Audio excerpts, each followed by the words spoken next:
All right. Well, thank you everybody for coming. Appreciate that. I'm Steve Jurrens with Northeast Radio SD, and we've got the Heartland AI Ethics Forum that Zach Thompson's put together for us, so we appreciate that. And Watertown usually doesn't get asked what it thinks about a technology before it shows up, but tonight is going to be a little different. Nobody on this panel is here to sell anybody anything or pitch a product, but let's see what we can learn about AI, study it, ask questions. We've got all sorts of different kinds of business owners, educators, farmers, faith leaders, civic leaders that we brought together as a panel that represents some technical expertise and creativity and real world experience. So we can kind of start off with Zach Thompson. Do you want to start off? Sure. Okay. Well, how do you learn something? You bring a panel together. So that's kind of what I did here. I have just, those are kind of based off of, like, why did I want to do this? It's been on my mind, honestly, for well over a year before I had any business interest in trying to make my own way on something.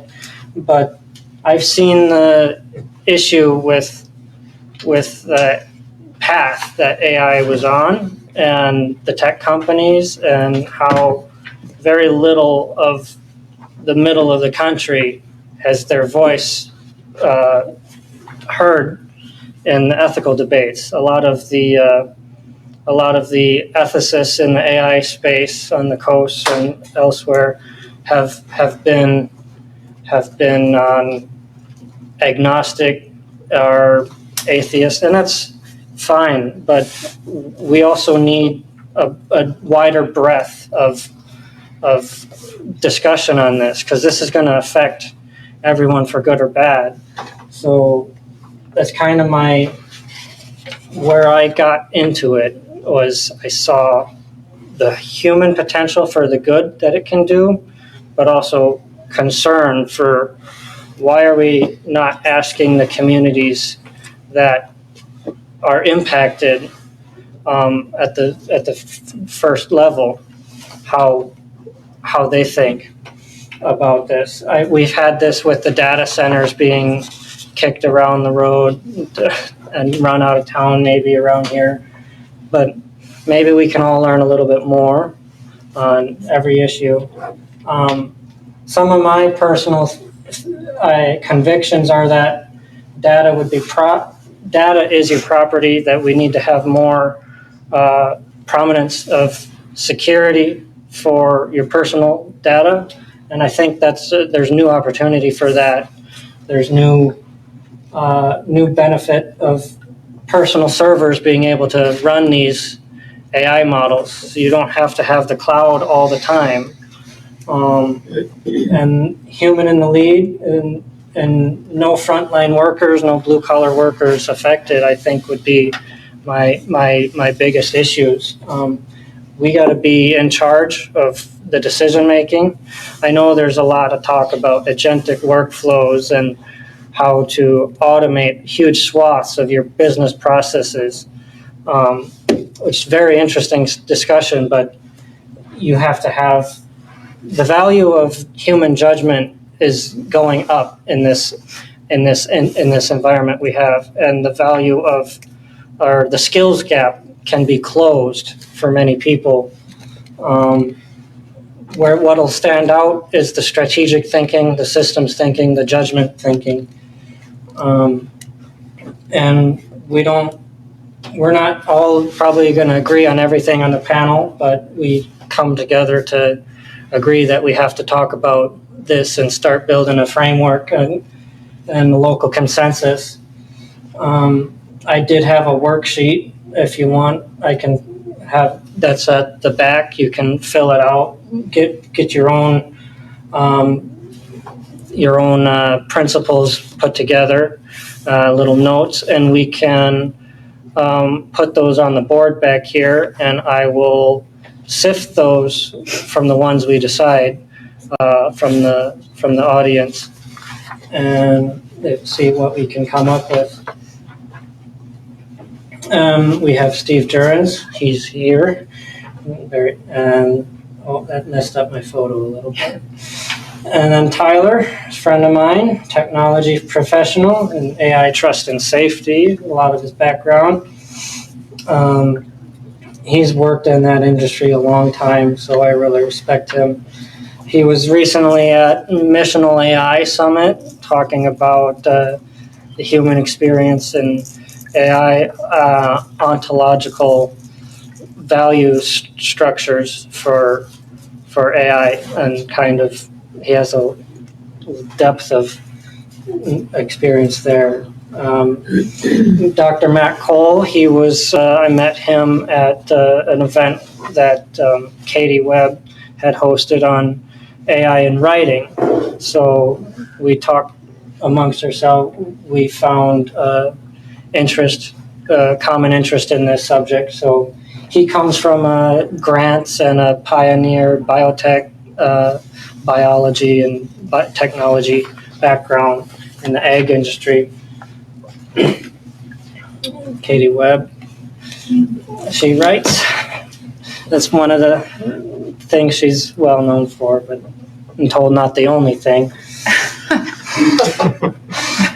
And Matt Roby, me and him know each other pretty well from being involved in local Republican politics, but we're not going to get into that. One thing I mentioned to him, and might be reflected in one of the questions, is the state bar of South Dakota. It's appeared at the time when I was still doing the research for this that there was no specific AI ethics or opinions or ethic. They have an ethics page on state bar that I didn't see too much there, so it'd be interesting to see what the direction is going on that. And then Prioress Barb Younger from the Monastery.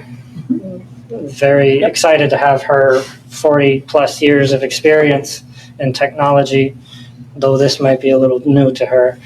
It's not.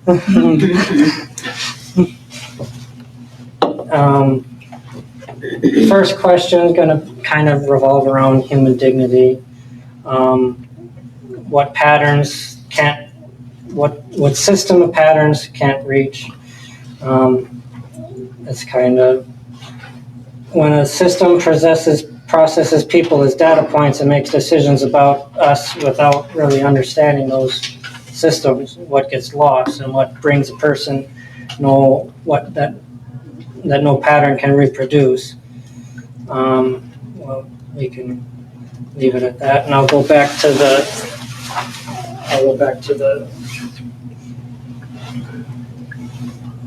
our panelists. So I believe you have some of the questions. I do. You have. Okay, so we're going to kick this bad boy off, so buckle up, kids. All right, so Zach, maybe you can start us off and give us this kind of fork in the road, like centralized AI versus distributed, and human-led AI. Mm-hmm. What's at stake for sovereignty and local control, and then Matt could follow that up with like technical side. I think the good Dr. Matt. So me.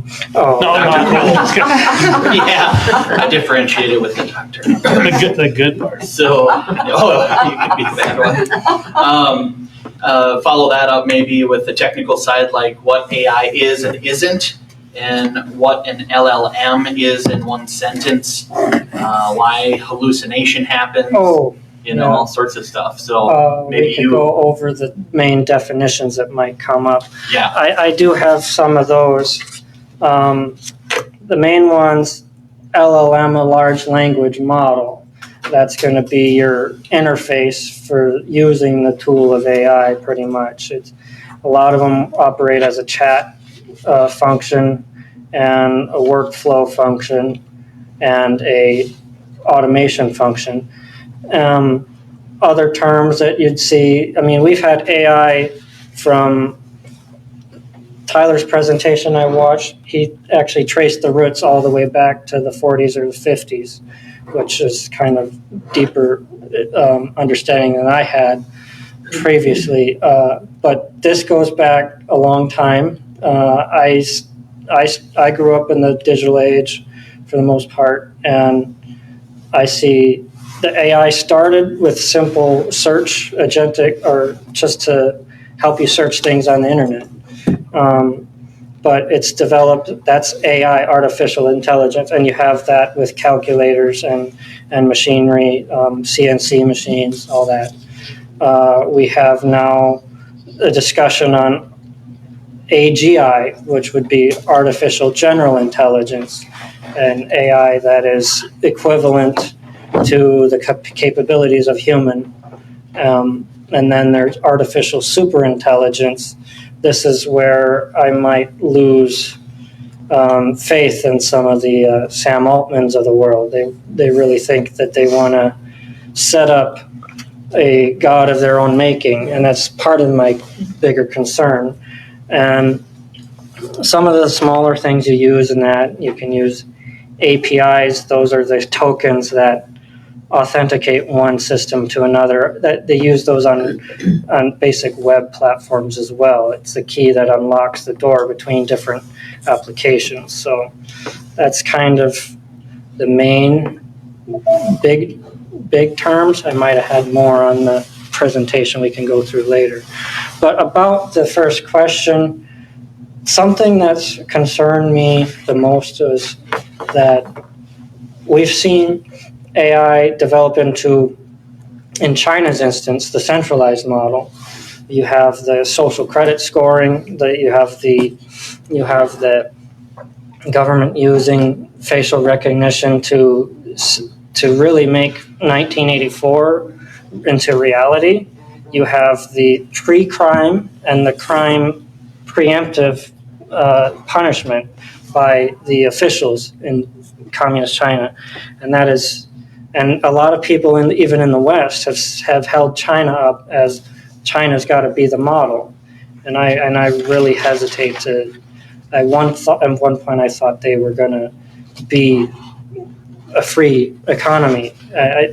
People were getting raised out of poverty there, and it turns out that may have always been a sham, and they really have always held true to their principles in the Chinese Communist Party. So, but what we can have an opportunity for here in a free society is distributing that model. So I'm hopeful to see that farmers and business owners, and we might need to do this because the power issues. You might have to have your own power generation to run your GPU. Your GPUs would be a graphics processing unit, and that's a one step up from the central processing unit, the CPUs of traditional computers. I had a PS3 at one point, and the Army put like 1,200 of those to make a supercomputer because it had the GPU in it. So, but I see people holding on to their data with this technology, and maybe we can chip away at the subscription models, the paywalling a little bit, so more people are more in control of the software they use. Software built specifically to your business or to your farm operation, where you don't need to rely on someone else harvesting and selling your data. That's kind of where I was going with that. So you mean, essentially you mean how the data, like a center, if you will, how it's processed and where it's processed. Mm-hmm. So you actually mean processed here or in the U.S. or in China. Yeah. Mm-hmm. So those are the kind of differences. And what's like human-led AI then? Human-led, that human in the loop. That's a common, and Tyler could talk about that as well. But that's probably where I'm at most comfortably right now with AI is like how I can, you're using the tools of AI and LLMs, but you are very much still in control of the process. You can already step beyond that. The technology is already there, but you're approving its actions. Or even if you do have it automated, you're getting notifications, text messages or emails. You've set up an automation, and it'll verify with you before it does anything. So the problems are mitigated. So if it's not human led, then essentially AI is making those decisions for you without Yeah, well, this was the kind of the following out of Anthropic and the U.S. military recently, which was kind of surprising. Anthropic has this constitutional AI model from Amode, and that's a really intriguing concept. But and they were concerned that the military was going to use this totally autonomously for one example, and that drones, when weapon systems would be using with deciding who and what to kill without human input. And we've seen this in past sci-fi movies in the past as well. So it's a really big thing. It's going to have to be sorted out. Mm-hmm. Okay, so let's talk to Dr. Cole if he can hear us, and kind of maybe with some technical info, like what AI is and isn't, and maybe talk to us a little bit about the LLM and why, like, let's talk about hallucinations and why local processing running AI in your own hardware is suddenly viable in 2026. Okay, so can you guys hear me over there? Yes. Yeah. On your guys' side? Okay. And then can we move the microphone closer to the speakers too? Tyler and I have been I will try. having a tough time hearing that. I will Yeah, we try. can hear anything. Yeah, that's You as long can as hear the parts. cord is. Are these That's just as long as the are these cord just for is. you? Yeah. Oh, okay. I don't. I guess I needed a cord. Is that better? Yeah, that's a bit better. Hopefully that works for everyone. And then could we get, if it's possible, could you guys turn the camera on and face it towards the panel and the audience so we can see who we're talking to? Because it's a black screen for us right now. Oh, it is. Okay. Video. We will use.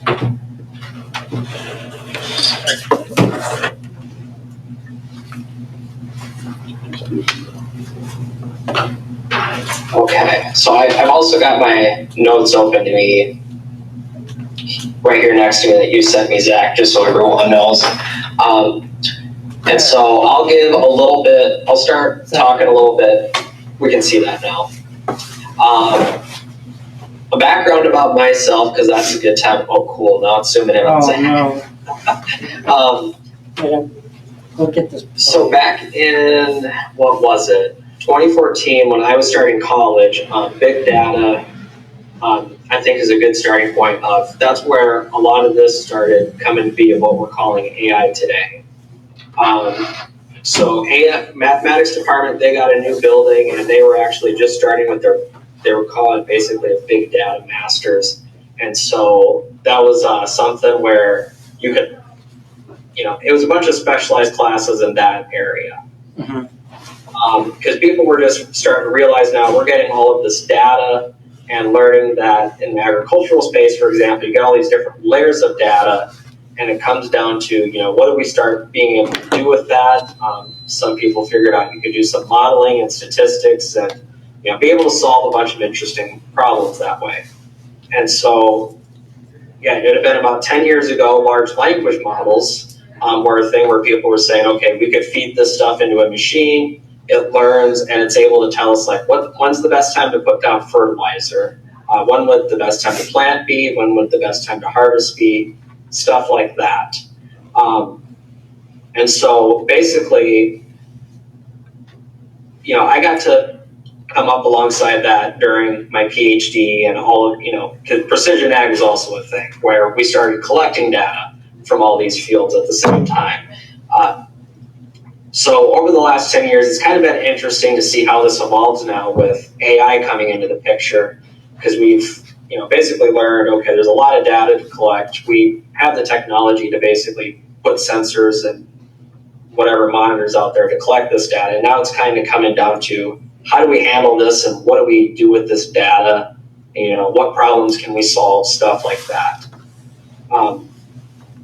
So AI now, it's not just a large, AI is basically, yes, a large language model, but, I kind of also see it as a little bit more technically advanced than that, because it is, it does things a little bit differently, and I'm still learning as much as I can in this space myself. I mean, it is rapidly changing and growing. You learn something new every day.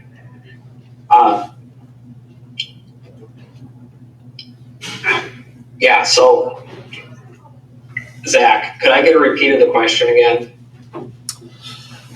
So I kind of went off on a tangent from where large language models started there to where we're at today with AI.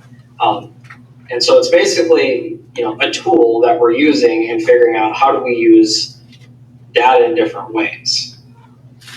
So we were kind of also wondering, there's a talk about like local processing and running AI on your own hardware, and I think how is it so easily accessible and viable nowadays? Okay, and that's another interesting point to talk about too, because right now we are seeing a lot of people that want to put up all these data centers, but at the same time, GPUs, for example, we're seeing them get very expensive. And the reason for that is also, putting AI chips in our own phones, for example. Yeah. And so with these data centers, kind of one interesting thing you got to think about is, okay, there's demand for AI right now because everybody's using it, but nobody's phones has an AI chip in it. And so, the next generation of phones and computers and everything, they're all going to have AI chips in them, which when that starts coming about, then your phone, when you're using ChatGPT, doesn't have to send your AI prompt off to a data center somewhere. It'll be able to handle things locally. And I think, Tyler, you probably have, if my technical expertise on this is wrong, feel free to correct me. So as we kind of go forward on this data center thing, we got to think about, okay, what's the point this is feasible without it being a long-term liability? Because yes, there's a high demand for AI right now, but with time, as the market equilibrates, people are going to have AI on their own phones, and we're still going to have these huge data centers. Are they essentially going to sit empty and do nothing, let's say 10, 20 years from now? I think that's a fair question to pose. But I do think there are applications, let's say that, again, coming from back in the day of big data, there are sufficiently large jobs that may require a data center. And so, that can be where, okay, is this worth a long-term investment of drug discovery, for example? That requires an insane amount of data with what they're trying to do with AI there too. So, if we have a large data center, is there going to be a large project like drug discovery, for example, that will be there in the long term for that data center to handle? And it's not just an app that you're trying to power on a phone. That'll probably disappear in 5 to 10 years anyways when everyone has an AI chip on their phone. Very good, thank you. Did I kind of round that off nicely, or did I lose anybody? No, I think that was a good explanation. Could you talk a little bit about this kind of like why hallucination happens? Is that something that you deal with as well?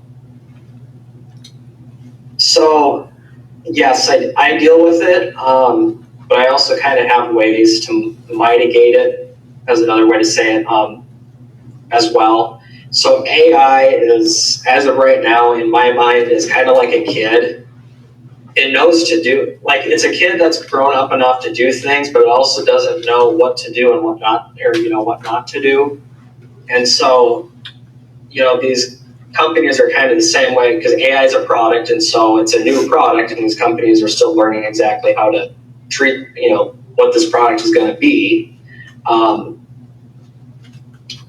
This is something that's meant to generate an answer for you or give you a reply, because you are talking to this, and imagine you're a company and you basically make an AI that's supposed to provide answers to you. You're not going to have a good product if it's not going to talk back to you. And so, this AI is meant to generate a response to your question. And so sometimes it kind of hallucinates a bit, because it's like, oh, logically, this makes sense of a reply. But if you go back and check the sources that this machine is citing, they're just non-existent or not there. And I've ran into that issue a couple times before, but one area I'm kind of able to resolve that is, again, this is a kid, it doesn't always know better because it's giving you a response that is going to make you happy, is, you got to double check its work. And so if I'm doing something that is fairly technical, I'm going to tell the AI explicitly, okay, come up with an annotated bibliography, show me your equations and your calculations, all this stuff. And it normally does a good job of generating all that at the end of a response for me. And then I'll take that information and be like a teacher almost and go through, okay, what I learned in school, is the basic arithmetic correct? But coming back around to hallucinating, it's more in the sources. What information and data is this AI pulling from the internet, basically, and is thinking, okay, this is correct information. Because that's a whole other issue that can get talked about too, is AI does not have the ability to really discern what is truthful and not truthful on the internet. Yeah. Again, like a kid, it's on the internet, it's going to believe everything it's reading on the internet. You and I might be able to tell when something's BS on the internet, but AI really can't. So that's where checking the sources of what this AI is reading is, again, very important. And in some cases, it's giving me incorrect URLs, but if I go and look up article and the author of whatever is being cited, that'll normally point me to directly what that AI is reading. So even the URL, that's another spot it seems to hallucinate, is the URL directly where I can access these articles. But almost every time it gets the article title and the author is correct. And so if I can't find that article from, with a certain title and the authors, I normally throw that out, because that AI is definitely making stuff up at that point. Because then that article's non-existent and it just thinks it's there. But if you can find the article name with the authors, normally you're good to go there. You can quickly check what AI is reading is there. Because it comes up with really good logic at times, but it fluffs it. Yeah, it makes it up as it goes. Very good, thank you. Steve, can I add something real quick? Yeah. So I listened a month or so ago. I listened to a podcast that, an investment-related podcast, but it was kind of like back to the basics, like what exactly is happening in AI, what exactly is it doing, and these guys are more technically sophisticated than I am. But this is what I understood from what I heard, was that essentially it's predicting what the next token, the next word, the next letter is going to be based on probabilities. And so it's done all these, it's trained based on the sources that it's been trained on, which essentially is perhaps the World Wide Web entirely, or there's certain exclusions. And then based on all of that's learned, you ask it a question, a prompt, and it's predicting based on what it knows, what the next token, what the next item will be in its response based on a probability. It might be 90-10, 60-40, or whatever. And so because of that, inherently, at some point, it's going to choose wrong. It's going to go astray because it's using probabilities. It's not thinking per se. It acts, it looks very much like it's thinking, but it acts as a prediction machine for what the next token is going to be. And inevitably, because it's a probability weighted basis, inevitably it's going to get it wrong sometimes. And the podcast I was listening to, they were kind of like, it's almost amazing that it doesn't hallucinate more. And what the challenge is with AI, I've talked to some lawyers about how they're adopting AI in their practices, that it's smooth, right? And so it's like a smooth liar, right? And so it makes something up because to your point here, its job is to produce an answer, and so it's going to, whether it's right or wrong, it's going to make it sound right, and so that judgment has to come in and go correct. So you still have to, you're using it in a professional setting, you're asking it about to be able to know what it's wrong, and you don't know what you don't know type of situation. So very good. Okay. Well, I was just going to maybe go on with some of what he had just talked about as well. Maybe we'll talk to KT and ask you as a author, you create characters from scratch, or imagine. You think about what makes that person tick, their voice, their choices, maybe their inner voice. When you first encountered AI that could write, generate images, and hold these conversations, what did that do to you, and what did it make you feel about human creativity? Well, I mean, that's multiple questions in here, but honestly, when I first encountered AI as an author, I encountered it because a lot of authors were talking about how, there's people who are using AI to write their entire books. There are people who are using AI to create their book covers, to do things like that. And what it does is it takes away from human creativity, because it can only pull from the things that it knows from the internet, right? So it can't create something like, I have characters that I've made up a complete animal that's a combination of multiple different animals, and it doesn't know how to imagine. It doesn't know how to do that. It can seem like it's an imagination, but really it's regurgitating a lot of other information that it's kind of compiled into one. So of course you've heard a lot of, fact checking, those types of things. That's not something that I have to worry much about, because I'm not doing anything factual. I typically use AI when I, other than when I, do things like, why does my plant look like this? Typically it's for fun, or for me when I'm trying to do a writing exercise or something. But I do think that the conversations that I've had with AI about my books and about characters and things like that, I've found that it is often clinical, I guess is a good way to put it. The emotion is not there. So if I say, hey, I'm having a hard time figuring out what this scene should be like. Can you write an example? And it'll write the example, and it doesn't make me feel the way that something written by a human would make me feel. And so I've discovered that is something you can tell if you're reading something that was just written by AI. It doesn't feel human. It doesn't, the words don't, I talk like a human being, right? So, and sometimes a little bit of a weird one, but AI doesn't have a personality like that. It doesn't really have that quirkiness or that personal touch that a human gives it. I don't know if that really answered the question so much. Most definitely. Okay.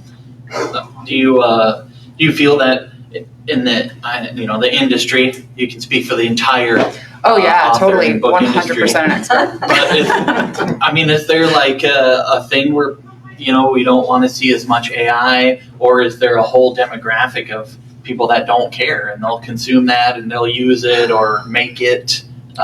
Yes, to both. It is a hot topic right now. There are some events, so I go to different book signings that have multiple authors at them.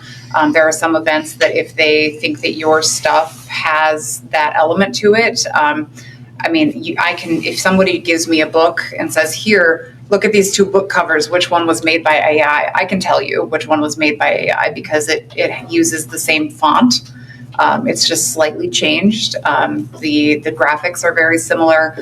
So there's places that won't let you in if you've used AI to create your book covers, or Amazon requires you now to check a little box that says my book was not created using AI.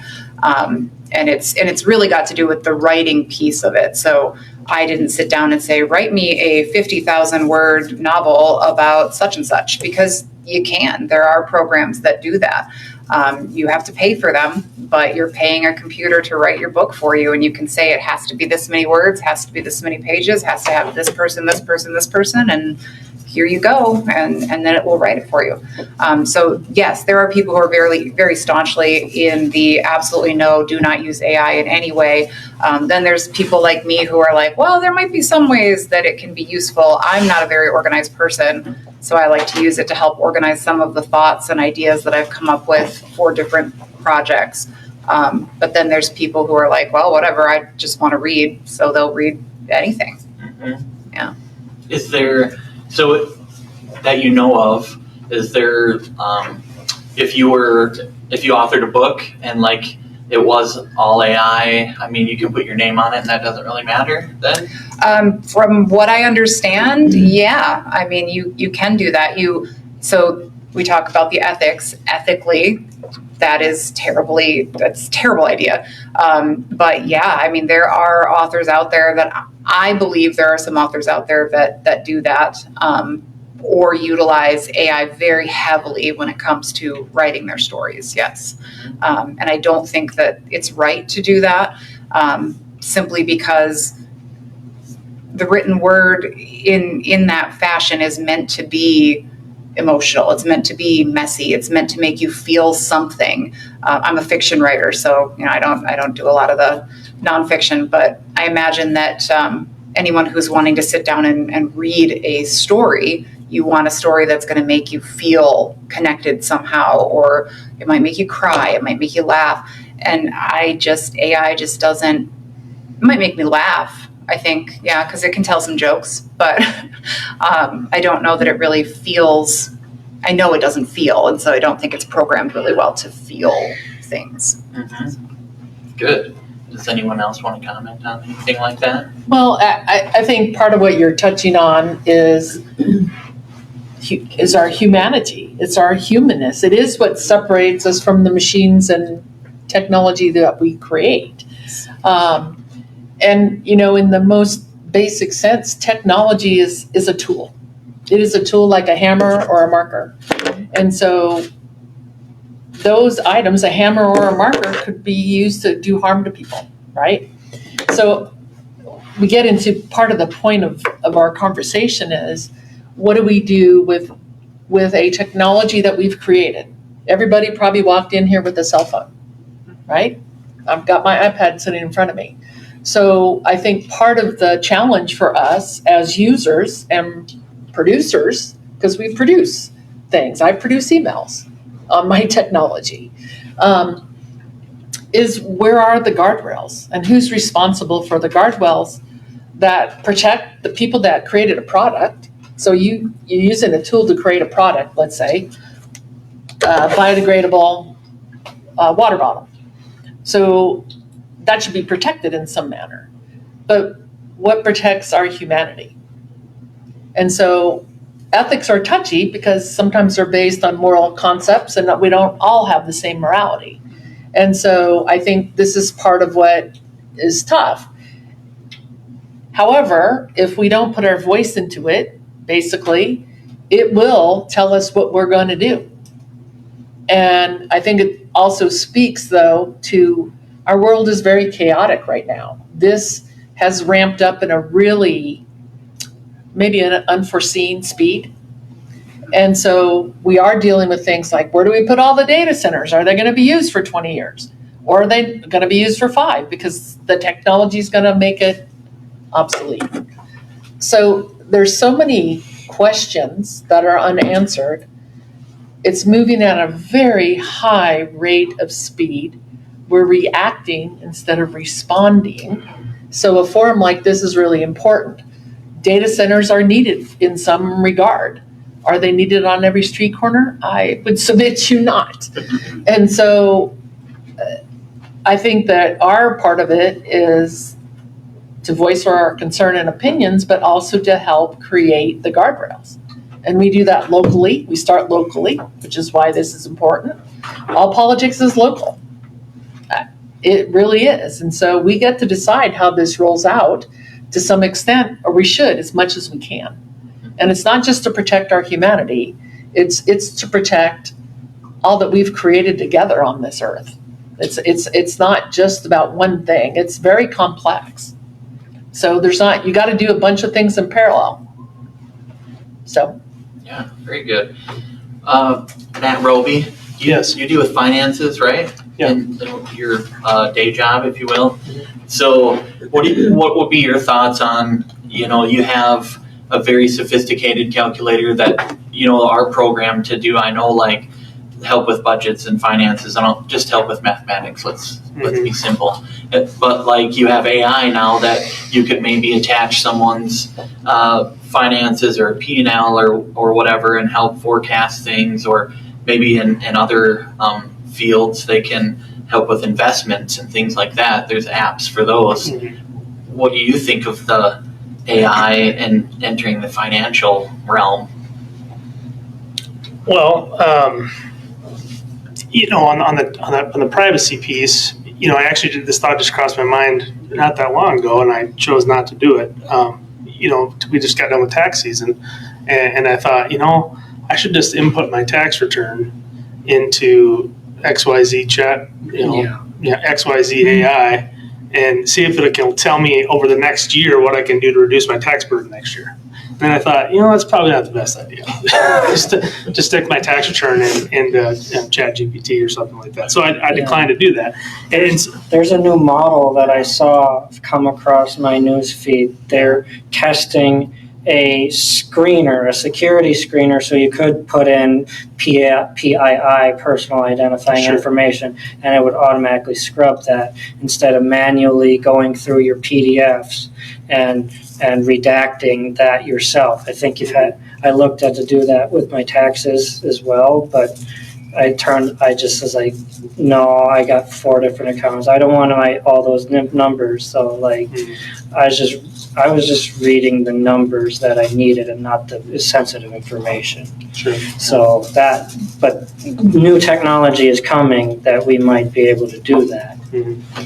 Yeah, and I think, in terms of in the finance realm, before the AI has become such a hot topic, there's software itself has already, for the last 20 or 30 years, has already, I think of like mint.com. It's gone out of business now, but, used to people, you link in, and there's subsequent companies, Monarch and a few others. I know that you can link all your bank accounts, you can link all your investment accounts, you can link everything, it'll aggregate it all together, and it'll give you suggestions and stuff like that. So that was even pre-AI that people were already kind of aggregating those things together. And so I think AI just kind of supercharges that to some extent. And in terms of finances as a whole, you're thinking of like buying or selling public stock, for example.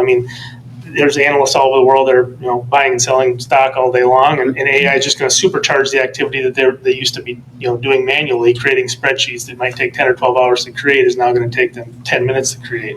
But at the end of the day, they're also competing against other humans. They're trying to do the same thing, and machines, that are also automatically trading stock, for example. And so, I think it's going to have a pretty profound effect in terms of the software industry. If you follow the stock market much over the last several months, it's kind of dawned on people that perhaps the software industry is in jeopardy because of, and I've never used Anthropic or any of the coding tools, but I know folks that have that, they've created a new little CRM system for their small business, and it created it, and it says, which folder do you want to put this in? And it puts it right on you own it now. It puts it right on your computer. It's not in the cloud anywhere. And so if you think about that capability to create your little bespoke software system for your small business rather than pay XYZ public software company, I think there's a real, there is probably some headwinds for the software industry. Now, I think that there's going to be, on the privacy front, I think there's going to be I think of creativity. We talked about book writing. I mean, part of the tension is that, if you use an AI to write a book, there's a chance that it scrubbed from a copyrighted piece of material. That's right. And so the people that are publishing books or putting out artwork or whatever that's created by AI are also taking legal risk that they could be infringing on copyright law, which is still applies, right, in the case of AI. And so I think there's going to be, these software companies. I think of like Adobe, for example. There's companies that to make sure that. So if you're creating something in Adobe, there's going to be a market created for them to say, this is we guarantee you will not be sued for not sued, but anybody can sue a ham sandwich, right? But we guarantee you're not going to be infringing on somebody's copyright when you create XYZ work product in Adobe. And so there's going to be new iterations of the market's going to respond to these desires for privacy. Not to say that new laws and policies might not be needed. There's also going to the market will also respond to people's human desires for privacy in this age of AI. So. Very good. Well, maybe we could talk to Tyler. Are you taking questions? Do you want to Sure. write it down or ask it now? Well, let me just follow with that, if I might. Yeah. So I'm thinking, you're talking about privacy, and I'm back at thinking about the federal government wanting to pull all of our data together so they know everything. And they want to make, and they've done that. They've taken things away. Some of the lines that we believed were there between the Social Security and so on. And so, I know that's partly AI, but that has to do with the human element of control and so on. I remember many years ago, it was at SDSU, they did a forum on AI and on safety. And someone asked the question, well, is my online banking safe? Which is a very practical thing. Mm-hmm. And the young man who was studying at DSU said, well, I could keep mine safe, but I don't think you would ever be able to do that because I don't have the skills to do that. And so I guess this is the very important issue for me, the ethics, the humanity of it, but also my ability to be autonomous and not be controlled by the government or whomever or anyone having my information. And so I'd like to kind of understand that, because you're talking about somebody coming up with a program and I could put that in, and I'm thinking, do I trust that? Mm-hmm. I'm very, very suspicious because they're in an age of things that I thought were true and they're absolutely changing. There's no ethic. Yeah. Very little. So I opened that as a comment, and I welcome anybody's thought about that. Affirmation, am I crazy? If you're crazy, you have good company. I think that's why we're all here, honestly. And I certainly don't have the answers, but you posit really the heart of it all. We all use technology in different ways, but one of the things that makes us incredibly unique, our humanness, is how diverse we all are. We share 99.8% of the same DNA. That means we're pretty darn alike, but we're not. Because that is what, I guess you could say, is what enlivens the human person, the soul, the spirit, the divine, whatever you might believe, however you frame it, is how do we guard and protect that? Because what could happen without the proper guardrails or ethics, it's already happening. If you're on social media, you're going to get fed through the algorithm the things you like, or sometimes the things you disagree about will end up there. So that's being written out there. And we've lived life in a different way. If I think about the young people, they aren't going to know any different. we have the gift of years and experience, so we have some cognizant, wait a minute, I don't like that. Wait a minute, I think that's AI. Wait a minute, I'm trying to protect my tax information. People younger than us who are used to that and believe that it is true and it is safe, there's not, I don't see anything to protect them. That is my concern. My grandchildren think that this is always true. I know. Yes, Let's hear from Tyler. you're right, Marilyn. So my background, I spent the last 7 years at Google, and I just spent the last 4 months of my career there in trust and safety. And what I want to show you is kind of how to answer the person's question earlier. I don't know if you guys can see my screen or if I'm on a projector anywhere. Sharing. Can you see this? Yep. We're good. Okay. So this is how I kind of think about data in terms of risk. Okay. So you have public data, like your weather data, your health trends. This is like macroeconomic data, CDC trends when I say health, your financial data on Wall Street. Then you have your institutional data, academic research, public reports from manufacturing companies, SEC filings, right? Agricultural data where crops are moving. Warren Buffett games the stock market because he can read reports of the rail shipments between states, and he makes forecasts based on that public data. So, and then where we get into is kind of, this is the sticky part, right? Mm-hmm. Platform data. This is where people get nervous about what they're posting online and what data is visible and what can be used and what can be measured. And what I'll share is that anything can be measured, but ethically speaking, not all things should be measured. And it really boils down to what executives have a risk tolerance for what kind of decisions or measurement they want to do. So, for example, if you're in a telco company, like Verizon or AT&T, because they're highly regulated, the risk tolerance to exploit data is very low. Or if you're like an IoT company, or you're maybe an e-commerce company, the amount of risk you're willing to take is much higher. You might package certain data sets and anonymize them, and then productize them and sell them on markets, data markets. And the type of data you'll find in those data sets is not generally personally identifiable information, because that's very scary, that's very risky. You're asking you to get sued. Very few companies are willing to ship or sell or exchange personally identifiable information. What they're more likely willing to do is say, 25,000 people bought shoes at 4 p.m. on Thursday in this city, in these brands, but they won't necessarily say who bought them, because that would be very nefarious. So, and then the last thing is consumer data and personal data. And the two biggest risks are these two buckets.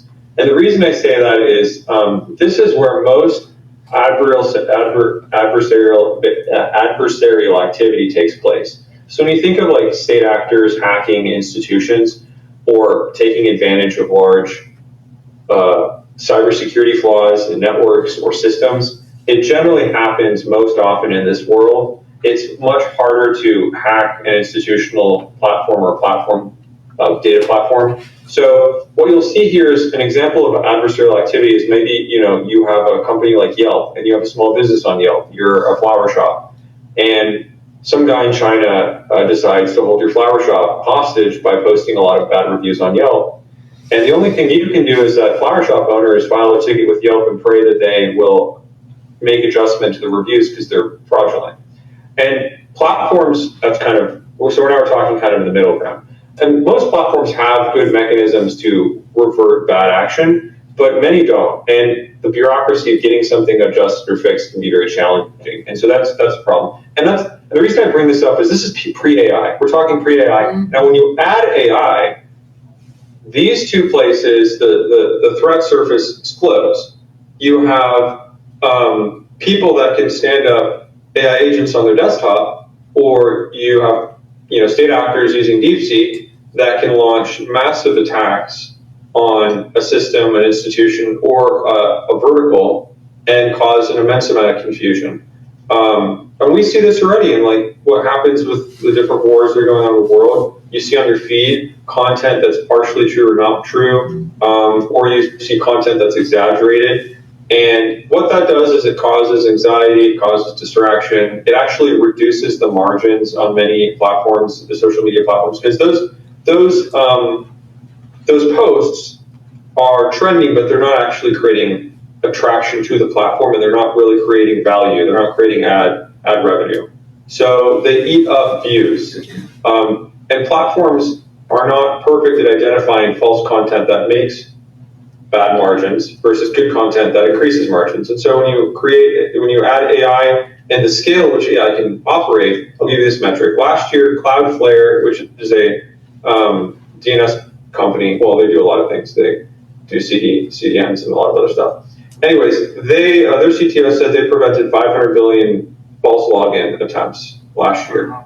And that's, not a big number, actually. When you look at the total surface area of the internet and everything that is happening, it's in the trillions. Like, there's trillions of clicks, false posts, false things, fraudulent things happening on the internet, and AI is going to just make that worse.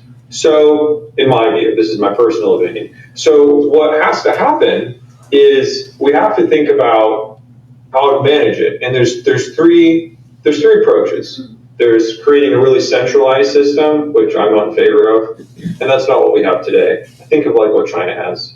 The second option is to create a kind of hybrid, concentrated, distributed system, which is what we more or less have today, where you have these large tech companies that hold proprietary ownership over these AI models and can gatekeep them. Like when Anthropic came out with Mythos, or whatever it's called, right? They said, oh, this is too dangerous, we're not going to release it. Right. But what that really said wasn't, oh, don't worry, we found it, we beat the industry, we're here first. It was more like, hey, just so you all know, this stuff's real.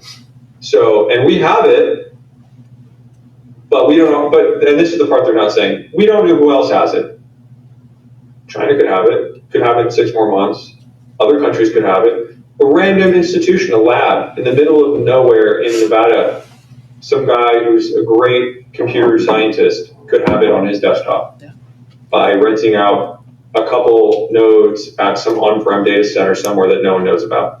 So it just shows that it's potentially there. Like we're potentially, so that's the option. That the second option is that hybrid. We have big tech companies policing kind of in a distributed way this technology that can be both distributed but also concentrated. And then the last option is just totally distributed.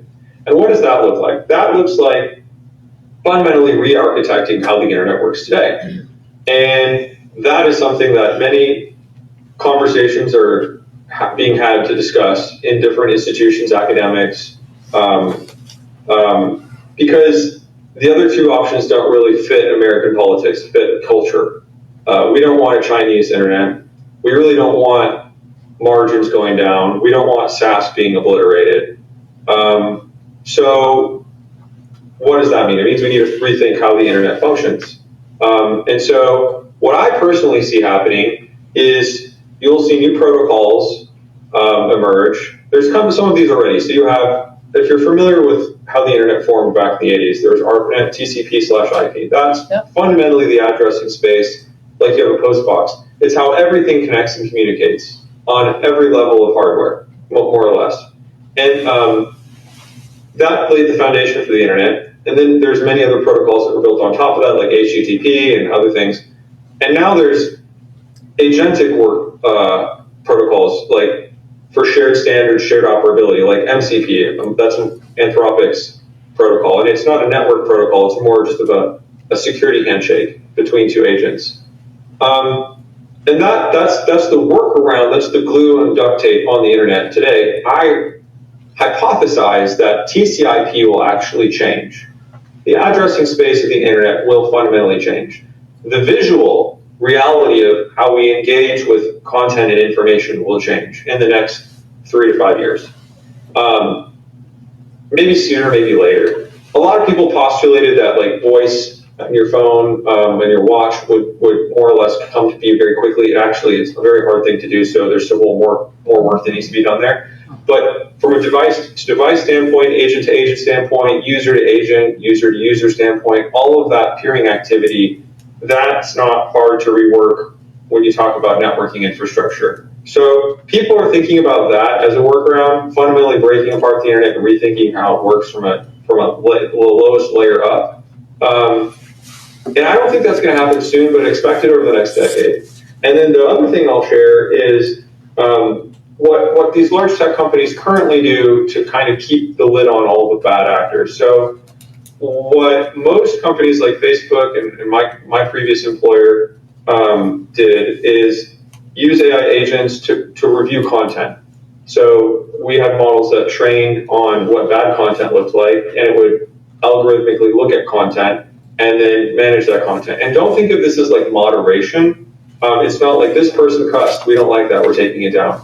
It's more like this website looks like the homepage of Facebook, but the URL is not owned by Facebook.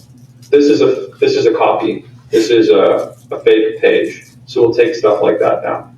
Or this company is claiming to sell a regulated substance, like, think of a drug that is regulated that's like a medical drug. I don't know, insulin. This company is not licensed to sell insulin in the United States, but they're selling insulin and it's being shipped over from India. Take it down. So that side of stuff is being managed. I don't worry about that stuff. That stuff's all more or less worked out. What I worry about is these super agents like Mythos being leaked or being leveraged by institutions, by rogue actors, by state actors, and that causing a lot of havoc in addition to what havoc is already existing with like deep fakes and content proliferation that's not true or not validated. So that's what I worry about with AI agents. And then I think the question that was asked earlier was, how do we maintain our identity? If that's what I understood the question to be, is like, was that right? I don't know if I understood this. It's a woman that asked the question. I don't know. Maybe you can repeat the question. I could address that too. Was it your security or your identity or your privacy? It was both. It was all that. Kind of all of it wrapped in one. Yeah. Wait, can you say that again? I can't hear it. Kind of all of it wrapped in one. Security, identity, privacy, being privacy, right? So privacy, data privacy, humanity, individuality. So data privacy is probably the hardest thing to manage in this bucket, personal data, because everybody that works or uses a technology relies on the provider of that technology to safeguard the data that it creates, the data that you generate on the platform, right? Pick anything. People in this room, I'm assuming, don't have a desktop server underneath their desk where they're generating their own random raw data on some random piece of software that they are building. Most people don't have that. That will, though, be a common thing that might happen as AI proliferates, and that poses a big problem. We get back to the fundamentals of how to manage personal data, like at the internet back in the 90s, right? How do I keep someone from hacking my desktop? How do I keep someone from taking the data that I fed a model that's locally hosted and using that as some sort of a hostage negotiation? How do we do these things? Those are the things no one's talking about. No one even sees that far. Everyone's still focused on state actors, content proliferation, and how we manage privacy and data privacy at the platform level. No one's thinking about what it's going to work, what the world's going to look like in a distributed nature. And so I'm always thinking about that because that's generally the trend things go towards. They start out hyper-centralized, then they get mildly distributed or managed or gate-kept, and then they become totally distributed and open. That's what the Western world has used as a delivery model for the last 100 years, in everything. Medicine, education, technology is the last trend. So everything eventually becomes distributed just due to the principles of scaling something. And nobody's thinking about how to safeguard data or privacy in a distributed way. And so I say that not to freak anyone out. I say that I kind of as an optimist, if anyone wants to invest in places, or as an investor, I would think about looking at those sort of opportunities. What people are thinking 3-4 years from now when everything that we're talking about today doesn't matter and everything is distributed. That's the place to invest today, I think. But anyway. Can you talk a little bit more about I'm just having a hard time envisioning what you mean by distributed and the reworking of the internet. I can't hear. Can you guys speak in the mic? Or can you restate the question, Zach? Your Where's the mic? your reworking of the internet. He's confused about it. Just like, what do you mean by, in terms of distributed, do you mean we all have little servers in our home? Or what do you mean by the remaking of the internet to a distributed? It could be that. I don't know, but it could be that. So there's theories running around as, so think yes. So yes and no. Distributed in the sense that you don't have a central owner. So telco, for example, right now is the central owner of all fiber. That doesn't work anymore. Starlink is the next phase of the underlying infrastructure for a distributed global network. Telcos are gatekeepers, and they don't do a good job of gatekeeping. It's a failed model. Too much activity they can't police. Too many potholes they can't patch. Too much cost to lay the fiber. Too much cost to maintain the fiber. And as systems scale, as we go to 6G, 7G, as more bandwidth and more wavelengths are open, it doesn't make sense to maintain fiber. So this is my projection. In 10 years, we won't really see telco as relevant as it is today. In the same way that cable television is irrelevant and increasingly becoming relevant, right? Because now we have streaming services. And the streaming services created the monetization vehicle for the actual infrastructure to fade out. So there will be monetization systems in Starlink and others that start using global satellite networking that telcos. Once these out of telcos happen, the question becomes, okay, well then how is this going to be managed? And it's not going to be on Starlink to manage it. They're just going to host infrastructure just like the telcos. Yep. So the question becomes, well then, where are the models going to live? Are they going to be kept at these large tech companies, or are they going to be distributed? I think it'll be a bit of both, but more people will lean to distributed model function for small tasks, to your point, because software generation can be done at home. You don't need to spend thousands of dollars in licensing anymore. You can just build something yourself. And the other reason I think this is, we spend hours behind screens. My generation hates that. We hate it. I hate it. Most everybody that grew up playing video games, that were brainwashed to enjoy screen time, now we're in our 30s and 40s and we hate it. We hate it. And so we're not a big fan of sitting and typing and mousing. We're physically active. We like to be outdoors. There's no reason that we should be confined to a screen if AI can be a medium to do work wherever we are with whatever profession we are in and whatever tasks need to be completed. So I foresee that UI and UX and this like buttons, side panels, top drop downs, all that crap is going to go away. Eventually, once the technology catches up, once vocal recognition catches up and visual cueing catches up, and it's shrunk to be more portable. So yeah, if you pay close attention, everything's kind of being set up for a slow transition away from how things work today in the internet, with the underlying IP addressing space being talked about in academic settings, new IP addresses and protocols being discussed as potential workarounds for TCP. You look at telcos being faded away, Starlink coming to fashion. You look at user behaviors, like people just don't like screens and buttons and drop downs. They hate clicking shit. All of that combined, it all points to me saying this is all going to shift, and it should surprise nobody when it does. Just like we were never surprised. My generation was not surprised at all when social media came around. We played video games and we used email, and it sucked. And then Facebook came around. We're like, this is great. Now we can share a lot more. And as we get older, as Gen Z gets older, as they are born into what technology they have today, which is a lot of wearable device technology, and they grow up and they become 20, 30-year-old adults, they're not going to want to use wearable device technology anymore. They're going to have embedded technology. It'll probably sit under their skin. That terrifies me. That's not something I want. But that's something that they're increasingly comfortable with. So that's the direction we're going, and I don't really like it. And I don't say all this to be super negative or like doomy. I say it because it's happening. It all points that it's happening, but that doesn't mean it's determined to be a negative outcome. It doesn't mean like we're going to relive the Book of Revelations or something. That's not deterministic. It just means things are going to change. That's all. Does this make sense?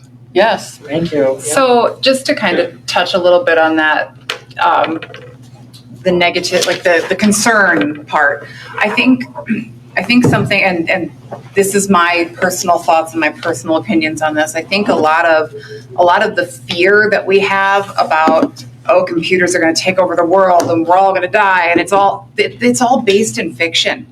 It's all based on stories that we created. And now we've held so closely to that now we're afraid that that's what's going to happen. And so then when we hear about these advances in technology, we're like, no, oh no, it's going to take over. But we forget that we are the ones who have the power button. We're the ones that create the things that are going to be doing smarter things for us, better things for us.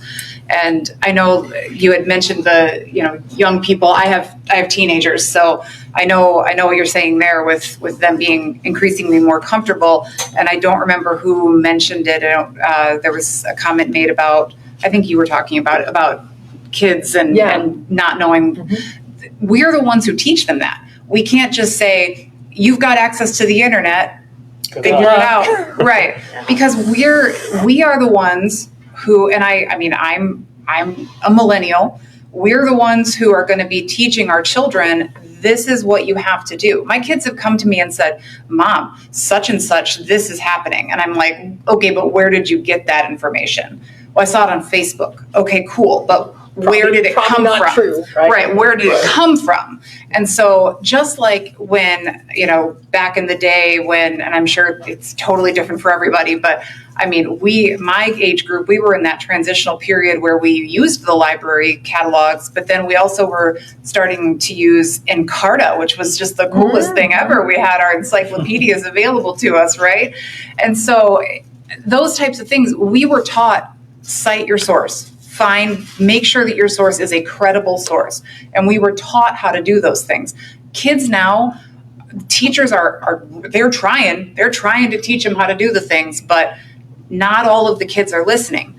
But we can't just leave it to the teachers and to the educational system. Parents have to guide their children just as they always have. It is our job to guide our children so that they know where the safety is and where the this is just complete and utter crap, and this is the stuff that you actually should be looking at. And it's harder now than it ever has been, because it is hard to tell, it's fake news or what's real. It's hard out there right now because there are so many good fake things available to kids, and it's hard for them.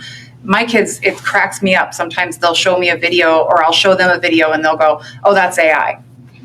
Well, I also dabble in, I do Photoshop and things like that. I love photography, and I can edit photos. I can do those types of things. I know what to look for in things when you see the difference between the real and where something was placed there. And so I always ask them, tell me why. What about it tells you that that's not real? Because if they can spot it and they can tell me, then I have faith that when they look at situations and they're like, whoa, is this real or is this War of the Worlds? I have faith that they're going to know the difference there. And so we can't just say, nope, we don't want to do it. We're afraid of it. We're afraid what's going to happen. So we're just going to leave it. Yeah. We have to be able to take that control and show upcoming generations that you can't just throw your hands up and say, nope, never mind, because that's when things are going to fall into the wrong hands. They're not going to be in the hands of the people who are actually trying to better the world with technology. Right. I'm glad you framed it up that way, because like I said, you can do harm with this or you can do good with it, right? So, and that's part of my point when I said all politics is local. So that's the same type of thing, right? We can sit back and be apathetic and not show up and let it happen. Or we can say, what's the good and value here? Well, let's make sure that's what happens. Mm-hmm. So if we sit back in the fear of it all, and that is anxiety producing, because things are chaotic. I mean, let's face it. If we stop, then it will happen. But that will be our fault. Yeah, I want to follow up on that. They talked, maybe at Missional AI where you spoke, but it could have been Faith Tech. I watched a seminar for Faith Tech as well. They talked about the disconnect between the pastoral leadership and the congregations. That the pastors are hesitant to speak because they don't feel like they're technically qualified to talk on AI. but the spiritual nature of the beast is such that the congregation has questions, and they really are. We're getting to spiritual questions, the nature of humanity, the nature of the value of human worth, and what it means to be human. This technology is going to make that very hard for many. I mean, I grew up, I didn't have the phone, the smartphone for a long time. I think I was after 16, and I wouldn't lower that bar. I find myself using social media too much, but this is going to make things worse. So the value of humanity is going to be in the parents stepping Absolutely. in and redefining the boundaries for kids. There's value in learning to write and learning to read and do work by books and by paper up to a certain point. But then we have to tell them, once they have that critical reasoning, they have to get the understanding of how to use the technology. The disconnect between the people at the tip of the spear of this technology and the people in average communities like ours is getting much more further and further apart. And so the learning curve may feel like it's too big for some, but we need to understand that we have the agency to do good or ill with this technology, and that's my biggest concern, and that's what I want to bring out, the good in the community and people using this technology. So Well said. Sorry, you mentioned the pastors and having a hard time. So both of my parents are pastors. They're retired now, but that is something I think we were taught. I mean, not to get into a theological debate, but I was created by God, and God created me with my brain, with my ability to create things on earth, right? So I can't make anything that wasn't already put in my mind. That makes it sound, you might be able to explain this better, but I think you. So humans are created with agency and intelligence, Yes. A spirit that is discerning, right? What is good, what is bad, and I think there's some natural law things, like most 99.9% of humanity is adverse to murder or stealing things or being dishonest, right? So there are some things that are inherent in us, humanly, but I also believe that if you look at evolution, just look at evolution. I know it's not everybody's jam, but if you look at science and evolution, we have become more and more complex. It is what humans do. It is what biology does. And stasis is death in any organism. Yes. So if you look at humanity as an organism, or the earth as an organism, which it is, it can't just stay the same. So this changes here. So we can let fear rule the day, or we can say, we're going to make sure it's for good. We're going to make sure there's guardrails. We're going to press our local officials, our state officials, our national officials to say, you know what is for the good of humanity? Could it solve a crisis of food for people in countries where there's drought? I mean, there's great possibility, but we have to hold each other to account. And I personally believe that God wants us to create that with God. Yes. Like, we are incredible beings. Wow. That we could figure this out is phenomenal to me. So I don't think any machine is going to take over at all unless we stop using what God gave us, quite honestly, to say, let's choose that, not this. Let's raise our kids. Let's have a government that does this. Here's where we need help. So I'm not an apathetic person in that regard. Like, we have agency. I think that's where the help. I agree with that. There's two things I feel like every community should be doing in this period of time. One, going back and learning about the history of how the internet came to be and how we got here today. Because you can't really change things unless you understand where they come from. That's right. Two, we should start having maker spaces. I wish churches had maker spaces. It blows my mind that libraries have maker spaces, but churches don't. And it's not expensive. Like these churches that are mega churches, they have, I'm going to complain for just a second. They spend $20,000 on lighting and fog machines and bullshit. When a maker space is 10 grand. 3D printer, I think laser It's a engraver, creative space. soldering tools, It's kind and of like a computer. co-working. And now you have a thing that's open, like a coffee shop. And some churches have coffee shops. It's open to the public all the time, and people walk in and can use the tools and actually do something and create something. And if you have content, you have curriculum around how AI works, how base systems function, then you can actually contribute to innovation. You can think It's all about ones and things zeros. not as they are, but as they should be. And nobody's really doing that right now. That's my biggest chief complaint. Is like nobody in a faith walk actually has the physical spaces, the physical labs with simple technology. I mean, this is not expensive stuff. You can put this in a garage. Yep. To do experiments. Nobody does that. You know, we should be doing experiments, little experiments for fun, and integrating that into our communities, because there's not many people that are vocalizing this. It's mostly academia, and they're lost. They're just kind of going on the ride. They don't actually know or understand how to craft something that's alternative to the current narrative. So, from my point of view, I'm not a big fan of public school, but anyways, that I agree with. We can't stop believing we have agency, because the minute we do, everything's lost. Yep. We're no longer participating, we're slaves. That's right. I have to say, okay, I'm on an individual level, you know, my belief is there are things that I can do to make a difference. Mhm. However, if I am looking at the billionaires in Amazon and Facebook and so on, and how they are lined up together in ways that seem to not actually be intentional in the positive ways you are talking about.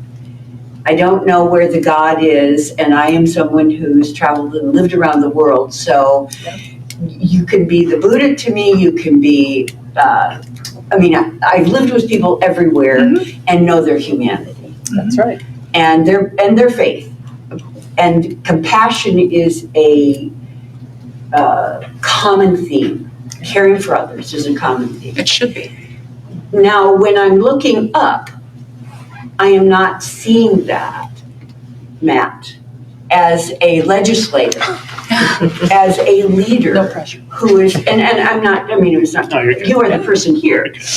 And I value you, and I appreciate what you do, and I think you come at this with a really ethical view. I am not sure about, I mean, there's such controversy, even in peer, about how people treat each other, and the politics of it, and you believe this, and you believe this, and like something is not true here. And so I'm with you, but I am, as someone who follows humanity and politics and the way things are being decided, I am deeply troubled about the people who are at the top making decisions and how that affects all of us. Because I can turn off Starlink and the Ukrainians can't defend themselves. And so we have people in power who can change everything at their whim. And I'm concerned too. I like that you say it's local politics, but even just an awareness of some young people that have moved to this state. And I used to be a former Republican county official. And now red or blue, we're just arguing all the time instead of saying what is best for our country. What is that? Andy Foley and Larry O'Toole campaigned together. One was a Democrat, one was a Republican, and they got the same number of votes because both of them cared for what was going on in our community. And that's a tradition that I really like to see happening and want to see happening. So I don't have a young woman that says, we moved to Watertown, and I'm afraid to even go to a church because this state is so red and I'm getting attacked all the time. That's not kindness. That's not community. So, and I was just worried about the immigrants that live in town. I didn't think it was a white woman that was scared to be in Watertown. And it's like, wow, what's going on? I think we can. It was exciting just to be here and hear a young person say what you're saying, and it gives me hope. And I was at the University of Denver when that big computer took engineering department, the whole floor. And now I have this phone that does 8,000 times more. Yeah. Mm-hmm. And so the idea that maybe this whole data center argument isn't even necessary because It'll be obsolete. yeah. So there's some excitement in that, and putting the people in the place that do have the power, that are not just looking at what PAC is supporting me, or what am I supporting this political party or this church that I belong to. Am I supporting the Watertown community, the village? So many good things are going out there. With that idea, we're building houses that have space in them for people to live in our community. That's really exciting. Yeah, we covered a gamut there. I don't want to go down I don't know if we want to derail this into red versus blue, but And I know. I'm just saying that because there's we, they, and It's about whether I humanity. like pizza or don't like pizza. Us as people. Yeah, and back to where I think Juanine kind of talked about the oligarchs, perhaps the folks that are controlling shareholders of these major companies. I mean, that some of that stuff is gonna, that's and perhaps this idea of this decentralized nature of some of these things is perhaps where some of the power gets taken back. But you ask kind of what their objectives are. I mean, at the end of the day, these are corporations, and they're you look at the incentives, and that'll show you what the actions are going to be, and the incentives are to maximize shareholder value, and so that's what they're attempting to do, and we as people, we spend the money that supports these companies, right? And so you think of social media, if you're not paying for something, you are the product, right? And so your views and what you put on social media, that is the product. The eyeballs are what they're selling, and so that's really where it comes down to people saying, and I don't know what generation you are, but I'm a millennial, and I think there is starting to be some kind of just 16 hours a day on a screen. Is that really where and I don't think it's going to change anytime real soon for certain professions, but I think that there is this awakening a little bit to go, gosh, we are really wasting away a lot of our lives in front of these things, and giving up our humanity perhaps to these companies. And so at the end of the day, they're just following market incentives, and it's us as the people that are supporting their projects. Yeah, you hit it right. Can I add to that? Yeah. There's six stakeholders I think of when I look at all the action taking place in the tech sector. There's the consumer of the technology, which is the user. So everyone's thinking about what they want, making things more than what they are. Then there's, like you said, stock and shareholders. That's what executives and C-suite people care about at these companies. Those are two. Number three is actually the banking industry. So you have to understand finance to understand there's a lot of leverage being applied in different verticals of the economy. And some things are over leveraged, some things are under leveraged. And banks always want more predictability, so that they can apply things in a statistical way that yields the outcome they desire. And that means control. And so banks are always going to aim for any kind of technology or solution that gives them more oversight, more control over something, so they can model it better. Then after that, there's national defense. National defense cares about sovereignty, cares about protecting people, cares about cyber defense. And then you have the public square, which is politicians. And politicians feed into all of these different stakeholder groups because that's who gets them elected. So it's not really one specific group of people that are driving us in a direction. It's just this is what it is to be in America today. And I agree with the person who said that people.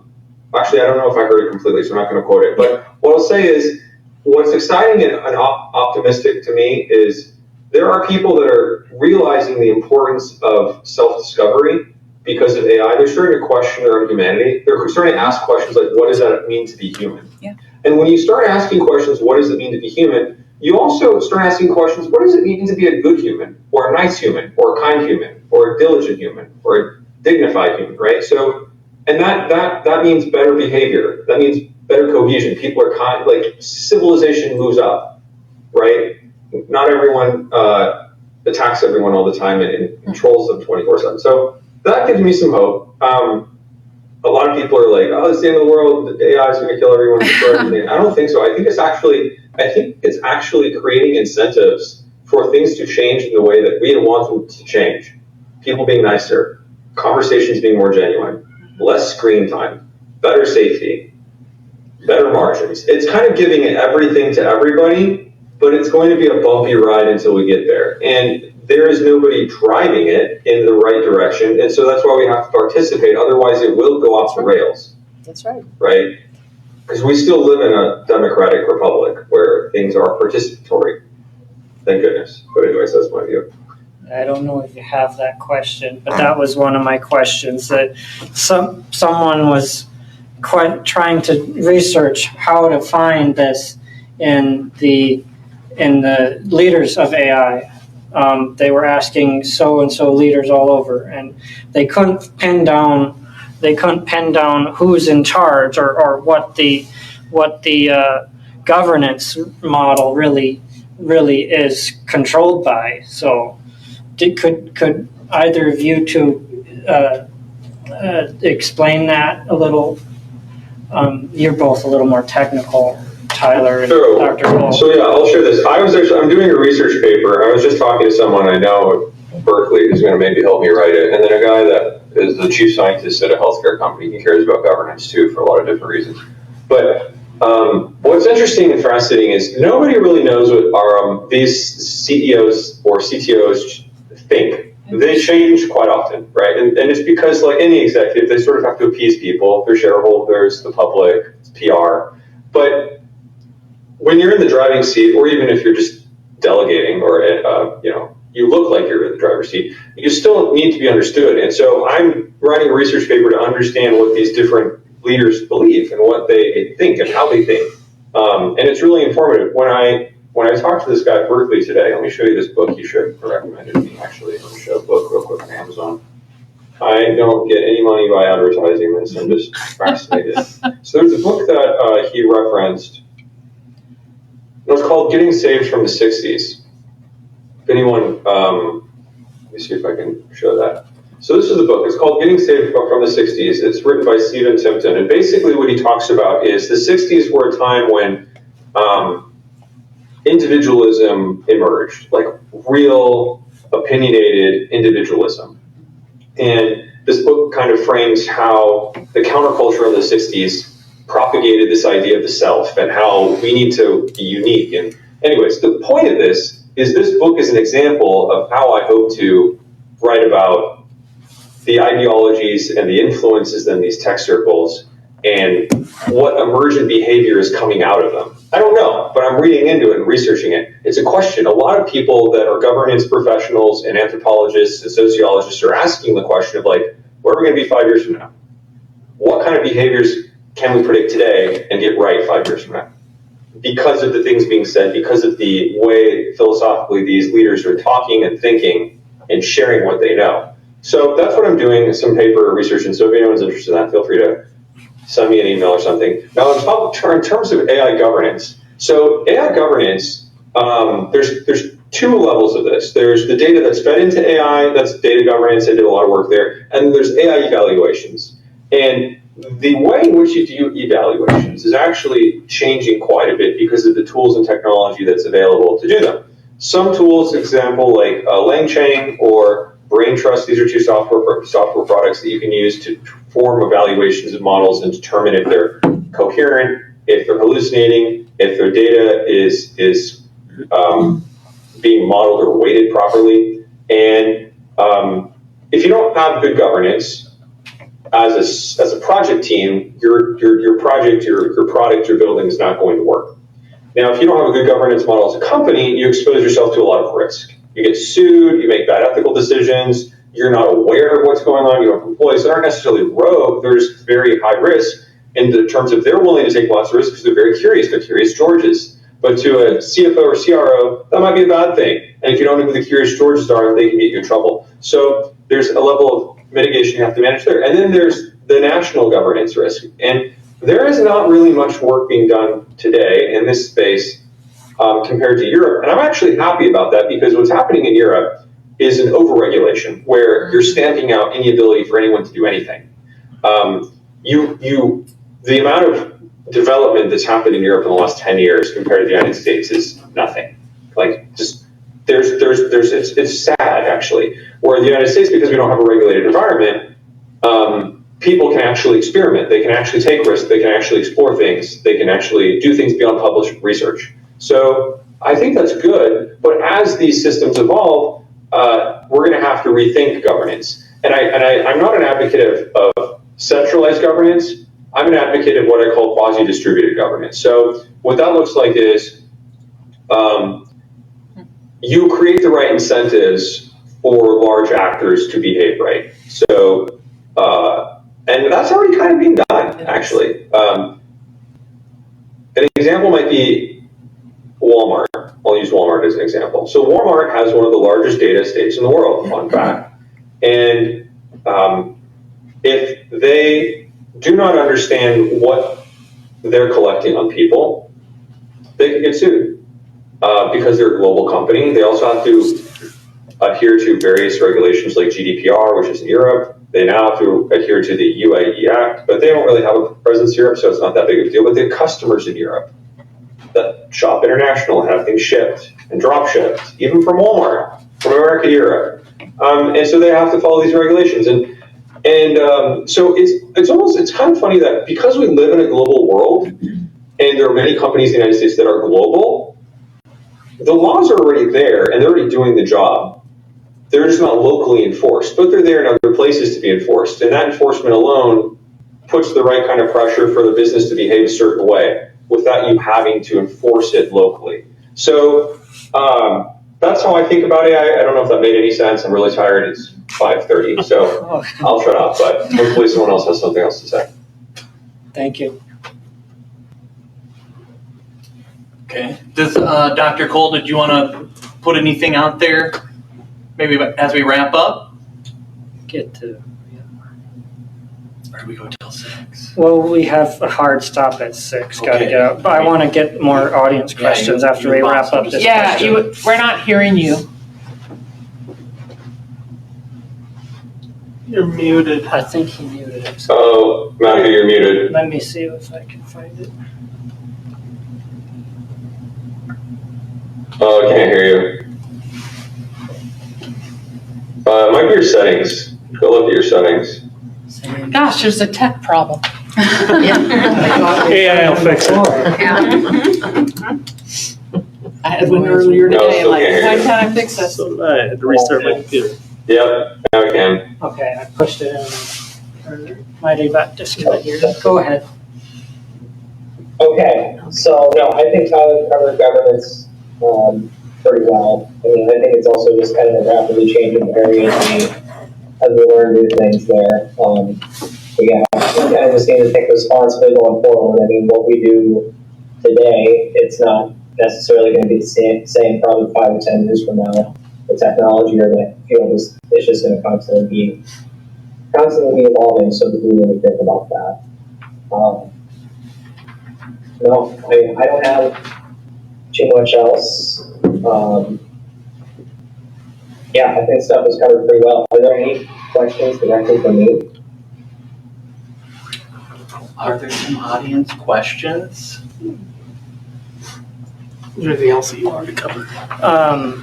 Well, with the Anthropic covering constitutional AI, one other, it was very interesting concept because we have this tradition in the West of constitutions and covenantal relationships forming society.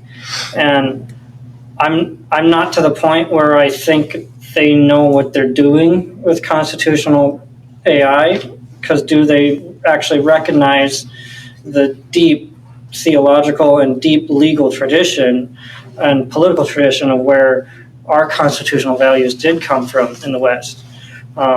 So we'll have, I definitely want to look at that more.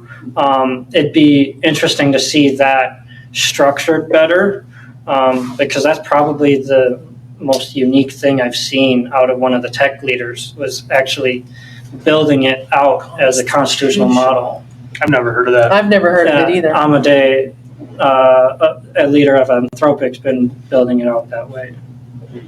So I don't know if there's anyone else that's been talking about that in Google or in Microsoft, but that's definitely been from Anthropic and some others, some smaller people. Well, I'm glad to hear that, because one of the things that personally concerns me is there's a concept out there. It's been around for about 100 years, technocracy. Yeah. And it's, if you haven't heard of technocracy, you ought to go Google it, because it really Or the library. There you go. Well, because it's very interesting, but it borders on what we're talking about, kind of to your point, Juanine, about here's all the big money tech companies, what are they doing? And again, I'll go back to our agency as citizens, but we have an advantage in the United States, I hope, that we get to form it the way it ought to be formed, which is what we should be pushing for. We don't want China's system. There's something wrong with overregulation as well, because even though it's not creativity like in a makerspace, it is still creativity. All of this is incredible creativity, quite honestly. It truly is. It speaks to the depth of the human brain and imagination to come up with the AI concept in the first place. So we can't lose sight of those things. But I think the technocracy, which, like I said, has got about 100-year history, came around with the Industrial Revolution, where there were people that were creating the inventions and funding them and monetizing them from a consumer standpoint. And we get into trouble with capitalism when we lose our ethics and morals in the first place. That's right. Because if there's a 500% profit margin, and I'm not making 500% more than I was last year, I have a real problem buying your product. Yeah, but we forget the architect of capitalism, Adam Smith, had the wealth of nations, but he also paired that with the theory of moral sentiments. It's right. The moral nature of what we are to do amongst our fellow men. We are to serve in business our fellow man is the foremost duty of a business owner and a business person in right. business or commerce. And that's something that's been sorely lacking for a long time. Well, and it goes back to what, how we share so much as humans, and when we other each other and when we categorize and make people less than, that's where we get into muddy waters, and we will hurt ourselves. So really it's up to us, for God's sake, it is up to us literally to shake this out. And I know it's overwhelming to me too, to think of the money behind it all and wonder if there's any good intention there. I can't tell you that. Uh-huh. But we surely outnumber the billionaires, for God's sake, and we have the power of the wallet. Another thing with the data centers, there's a great concern of the value our way of life is being attacked, and this speaks to the agricultural side, I suppose, Dr. Cole. There's this Jeffersonian thought that we need to maintain the agrarian culture, especially in South Dakota. We're very much built into agriculture. I'm more build to the future and with caution personally. So I'm excited about data centers if it can fit the community's needs and the community can get to a consensus on it. But how do we balance agrarian and agricultural interests with this the danger of there was a conversation with John Lennox. He's a very gifted mathematician and theologian of sorts. He was talking about there's almost a Luddite attitude of like, are we going to see another Amish breakaway in like the different churches or religions? Like they just want to disconnect because they don't feel like they have any agency. I know we talked about agency already, but not touched on the agrarian, maintaining our culture and way of life. How do you see it from the farmers and the researchers in the field?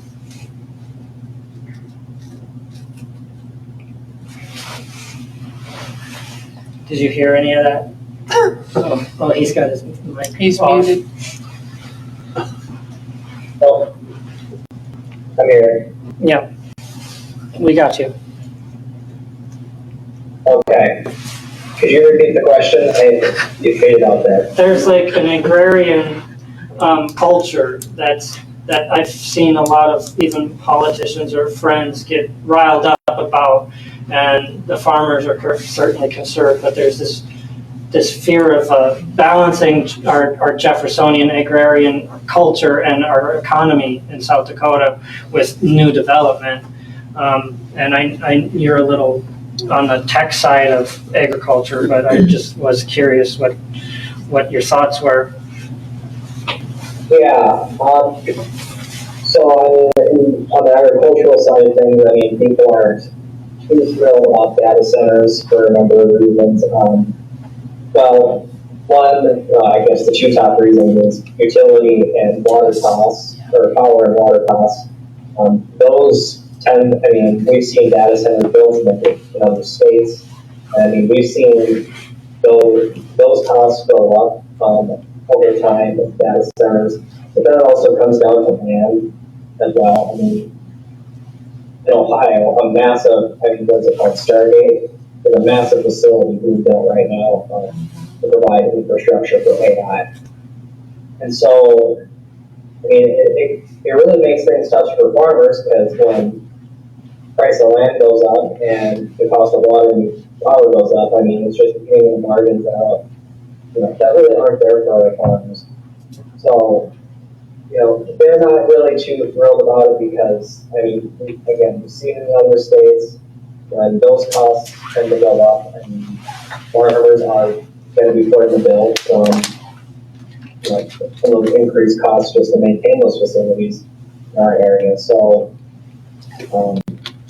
yeah, overall, I mean, not too many people, from what I can see on the ag side, are excited about this.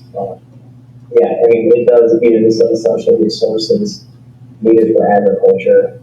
And, from these other mistakes that we've seen in other states, I think those are lessons to be learned. And that's kind of just ways for South Dakota and people in our area to go, okay, well, Ohio, again, big state where a lot of data centers are being built. What went wrong there? What can be done differently? So if we do stuff here in South Dakota, we're not making those same mistakes of driving up costs for everybody and making life harder on our farmers. It's, if it is to be done, what needs to be done so it's done right. But then, like I mentioned earlier at the start of the forum, we got to think long term. Are these data centers going to be in use 10, 20, 30 years from now? Or, is this just a fad where people are going to eventually be doing stuff in their own homes, and that facility is going to be sitting there empty, and everybody had to pay for something expensive that only lasted 5 years. So yeah, we do got to kind of think about what is the right balance of doing some of this stuff so life's not harder for our agricultural community, which translates to a high percentage of South Dakota citizens. But also then, how do we also try to stay on top of the ball where, okay, people in South Dakota aren't left behind in this AI trend. We're still able to do things correctly and keep up in our area. On the land use piece, I guess I would ask, why is this an issue with these facilities and not a large manufacturer of a widget? I understand there's other issues, the electricity issues and water issues potentially, but why would this concern bubble up just in terms of a data center when the same size facility could be manufacturing widgets or parts of some tractor or whatever? I mean, how come? They don't use as much energy. Yep. And so that's a separate issue. But I'm saying just on the pure land use issue, you said that they're threatening our way of life. Well, we have a huge Terek facility in Watertown that took a bunch of ag land. Yeah. And we have large manufacturing facilities for decades since the Industrial Revolution that have taken ag land. So from a pure land use perspective, what makes this any different?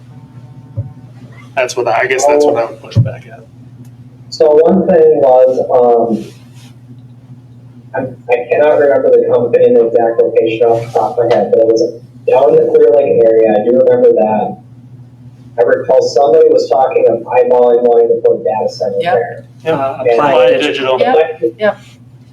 Okay, yeah, and the planned area was, if you're basically in the middle of nowhere. Right. Well, these things create different types of pollution, noise, light, etc.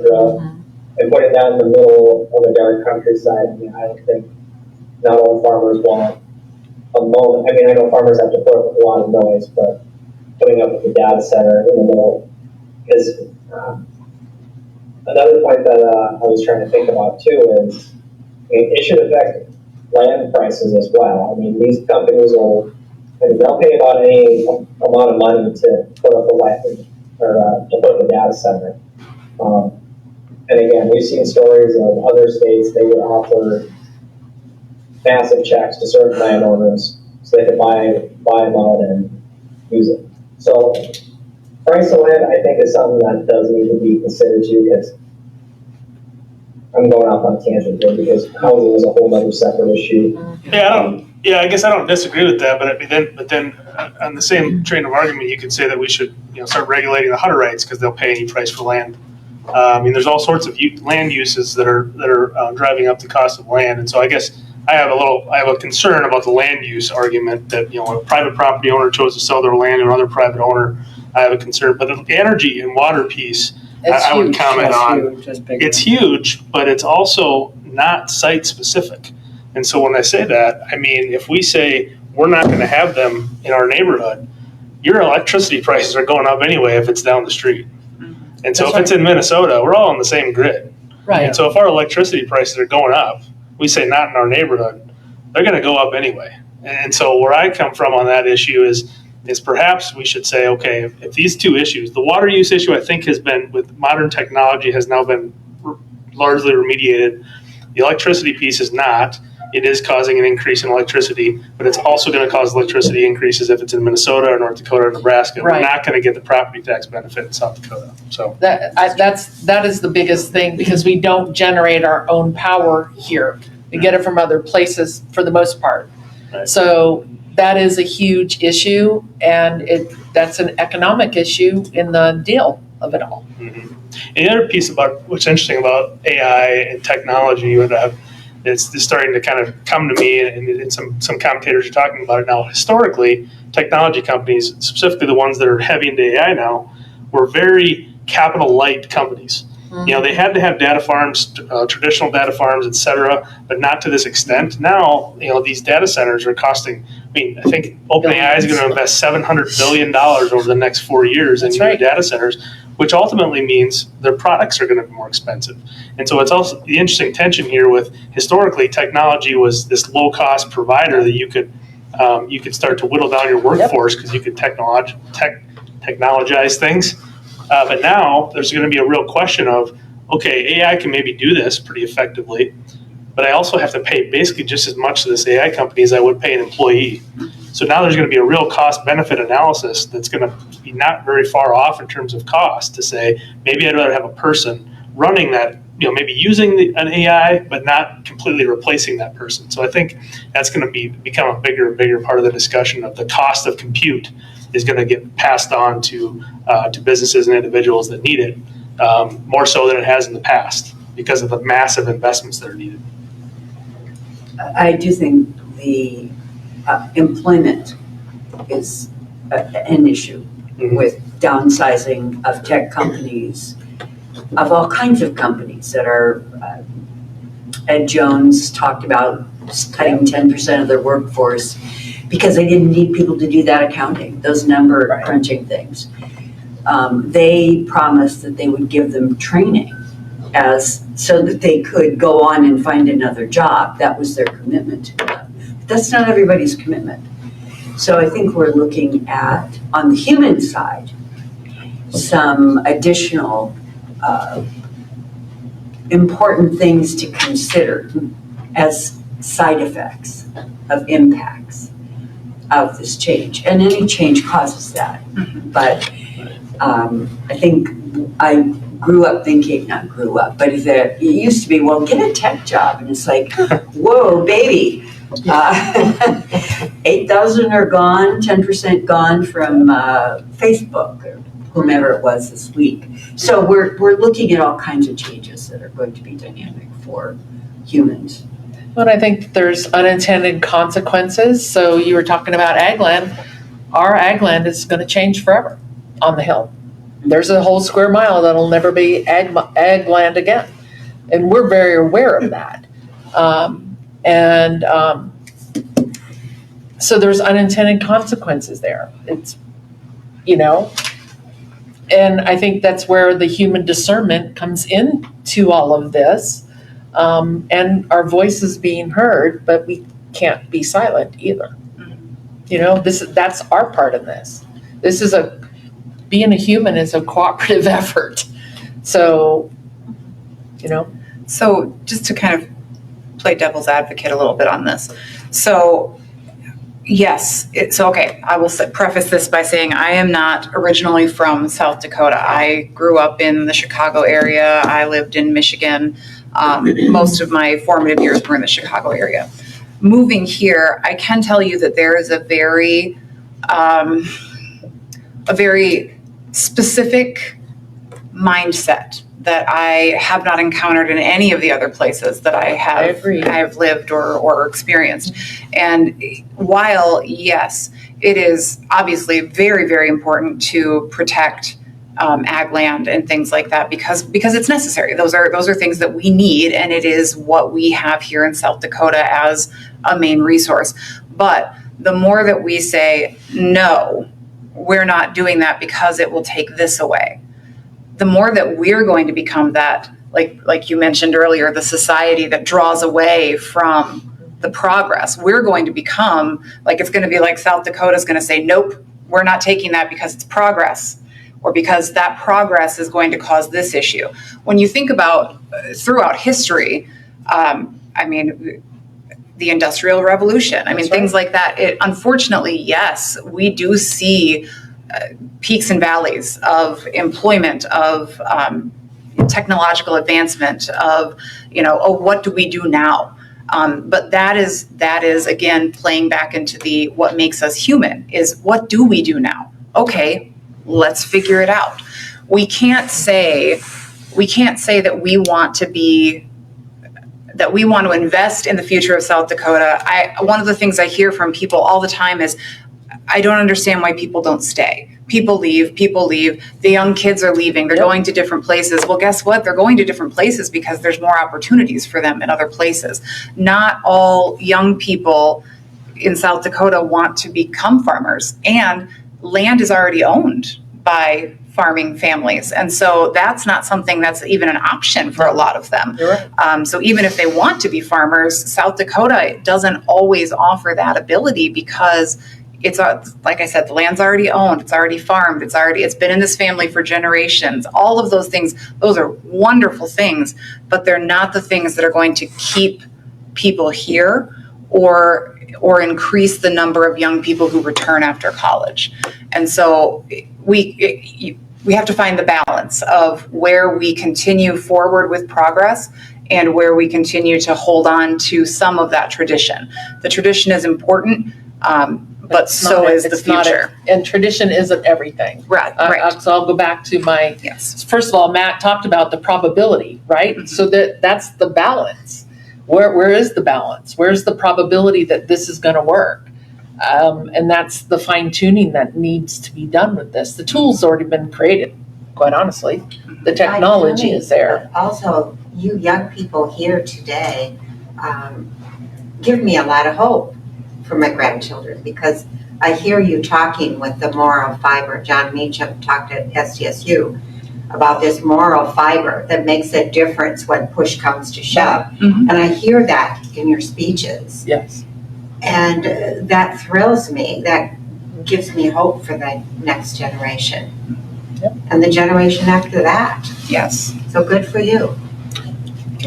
I was gonna say just a couple of notes I had on the jobs that I've kind of observed, and one, which I think will be interesting how this progresses, but historically, the last 20 years, the ticket to a middle class lifestyle in this country was, or not 20 years, 50 years, let's say, was to go to college, get a white collar job, move up in the ranks, retire, etc. Well, now, if AI is going to start to replace some of these functions that white collar workers are doing, we're going to be a huge beneficiary here at Lake Erie Tech, right? Because it's going to be people, the young kids are going to go, I need something to do with my hands. I need something that's not going away. I mean, I drive around town all the time and I see things that, like, AI is not taking that away. That house being built, AI is not taking that away. That road being constructed, AI is not taking that away. And so I think there's going to be an interesting turn, I don't know what the word is, but turnover in the workforce in terms of this fresh look at blue collar work, ag work, if you can get it, if you can buy land, et cetera. But because the white collar opportunities are going to slowly deplete. I mean, they're still going to be there, of course, but I think they're going to, as a share, they'll probably deplete. And the other thing I was going to mention was, we look at history in terms of like the Industrial Revolution, the Internet era. There's bound to be job displacement in this revolution too. But we sit here today, a post-Industrial Revolution, post-Internet, the Internet era, and we're still at 4 to 5% unemployment, which is essentially full employment. And so, I choose to be an optimist that yes, there's going to be some displacement. Yes, there's going to be some required government, nonprofit programs to retrain people, et cetera, but that we'll get through this, keep our agency over this new technology and make it, useful to us, not users of us. So. Yep. Well, it's been a passion concept in my head since college, seeing the failure of college from a young person's perspective. I do say, for my mother, I respect the time that I had there. It was beneficial. I've pushed her buttons a little bit on that, but I had this concept that we need to have, like the tech school, LATC needs to do more than the trades. They need to have apprenticeships for the white collar jobs. That could be an alternative for the education model to keep the pipeline alive for white collar doctors, engineers, lawyers, that kind of stuff. And we just haven't seen that since the founding of the country. The apprentice model. Yeah. I would like to say, I do want my doctor or my surgeon to Well, they'll still have a certification. to have a significant amount of education. They'll still have a certification. Yes. You're just but having also some hands-on, a more hybrid approach. Please don't operate on me if you learned how to do this with AI. Thank you. That's my TED Talk. But if there's any more questions from the audience, we should get those before we get up. Was this beneficial for you all? Very much. Yeah, very interesting. Very much. It was very quiet, but very much. You talked about your pastor not wanting to talk about AI because they didn't feel qualified. Well, we're all up here not qualified. I couldn't get a Protestant to show up. It's tougher than the Protestants showing up to get it than the lawyer showing up. just like AI, except for my friend Tyler and I. I mean, I'm a Protestant. Oh, you? Yes. Yeah. Okay, something I'm kind of curious about.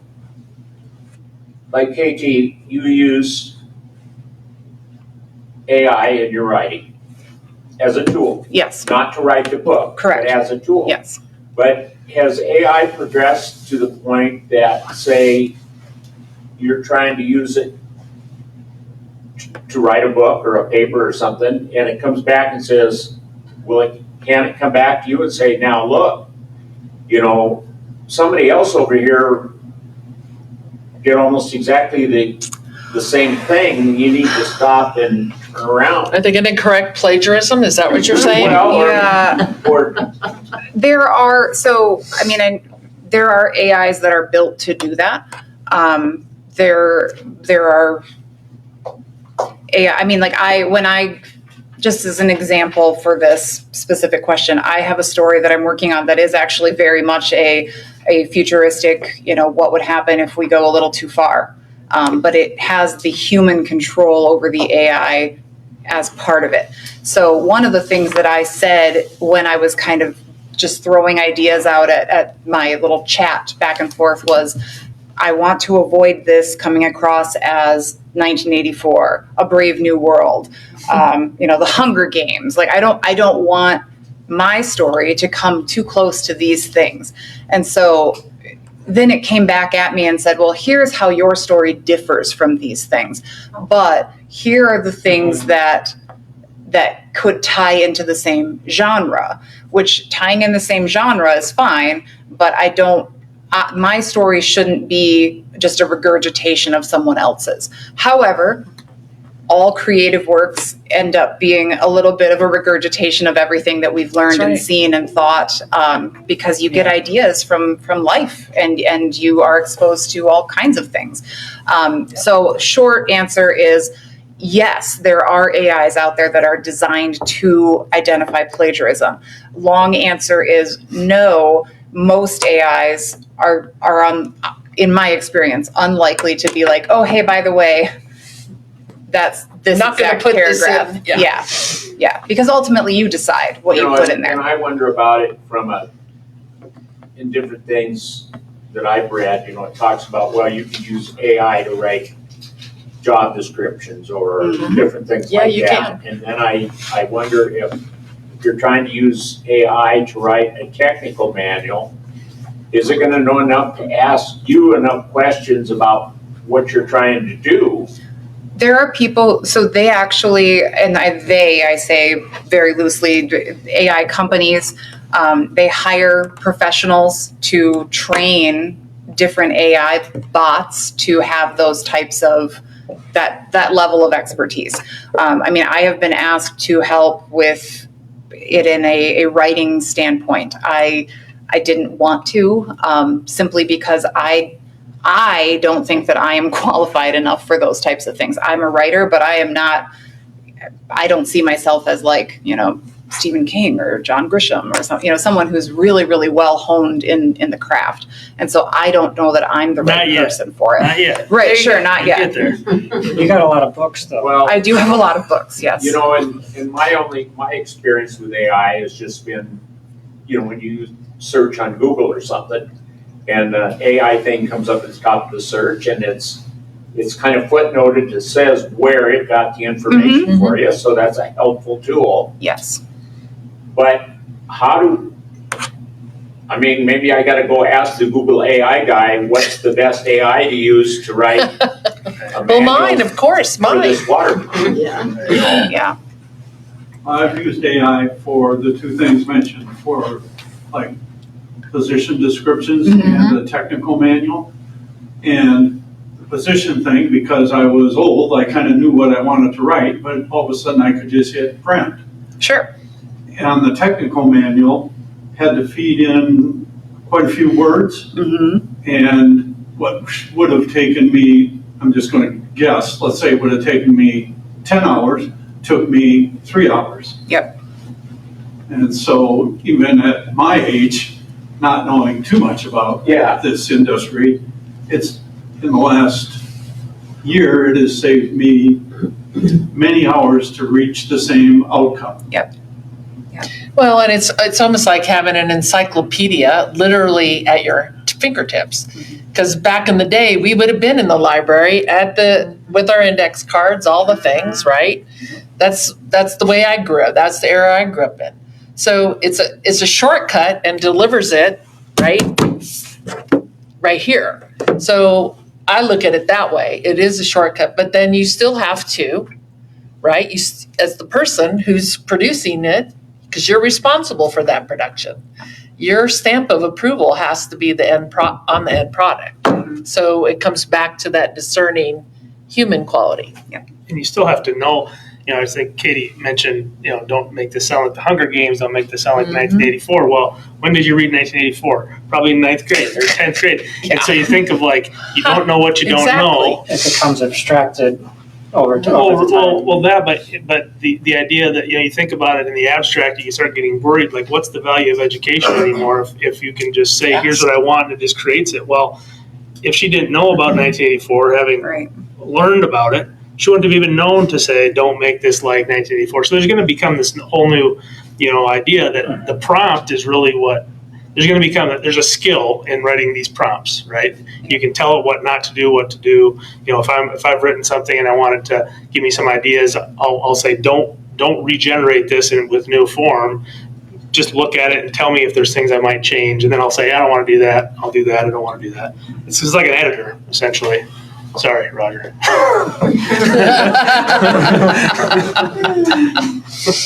See, my point on that is, if you're going to do all that, why not just do the work yourself?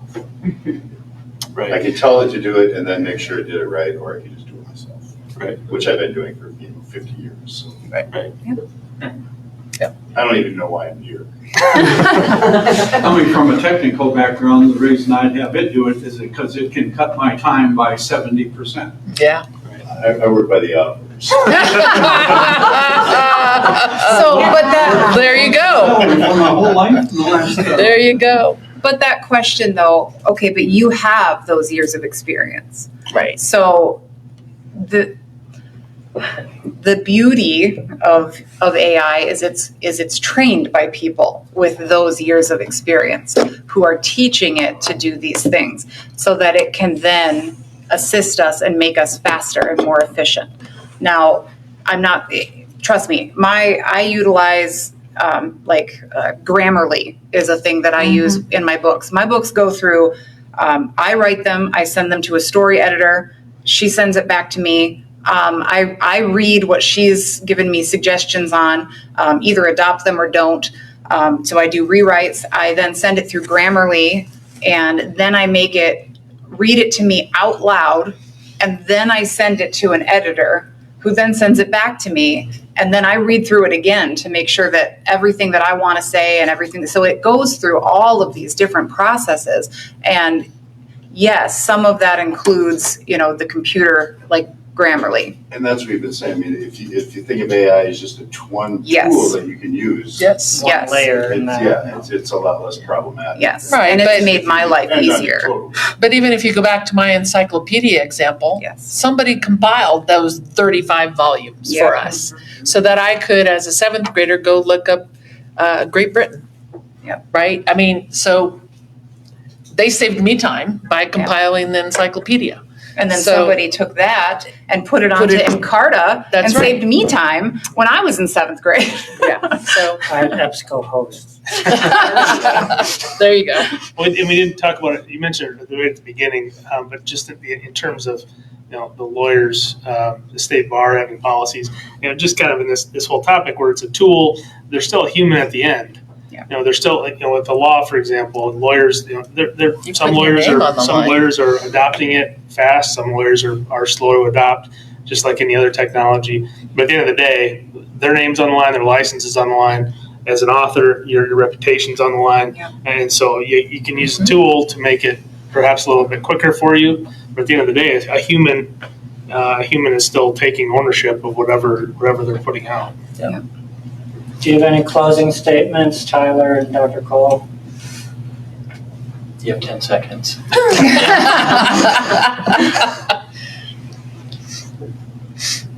They're both good? You guys good in virtual world? Are you good? I think they're good. Okay. Thank you for your input. Thank you. Thank you very much. I want to thank you for making this possible, audience and panel. Thanks for You're having us. welcome. Yes, it's great conversation. Yeah.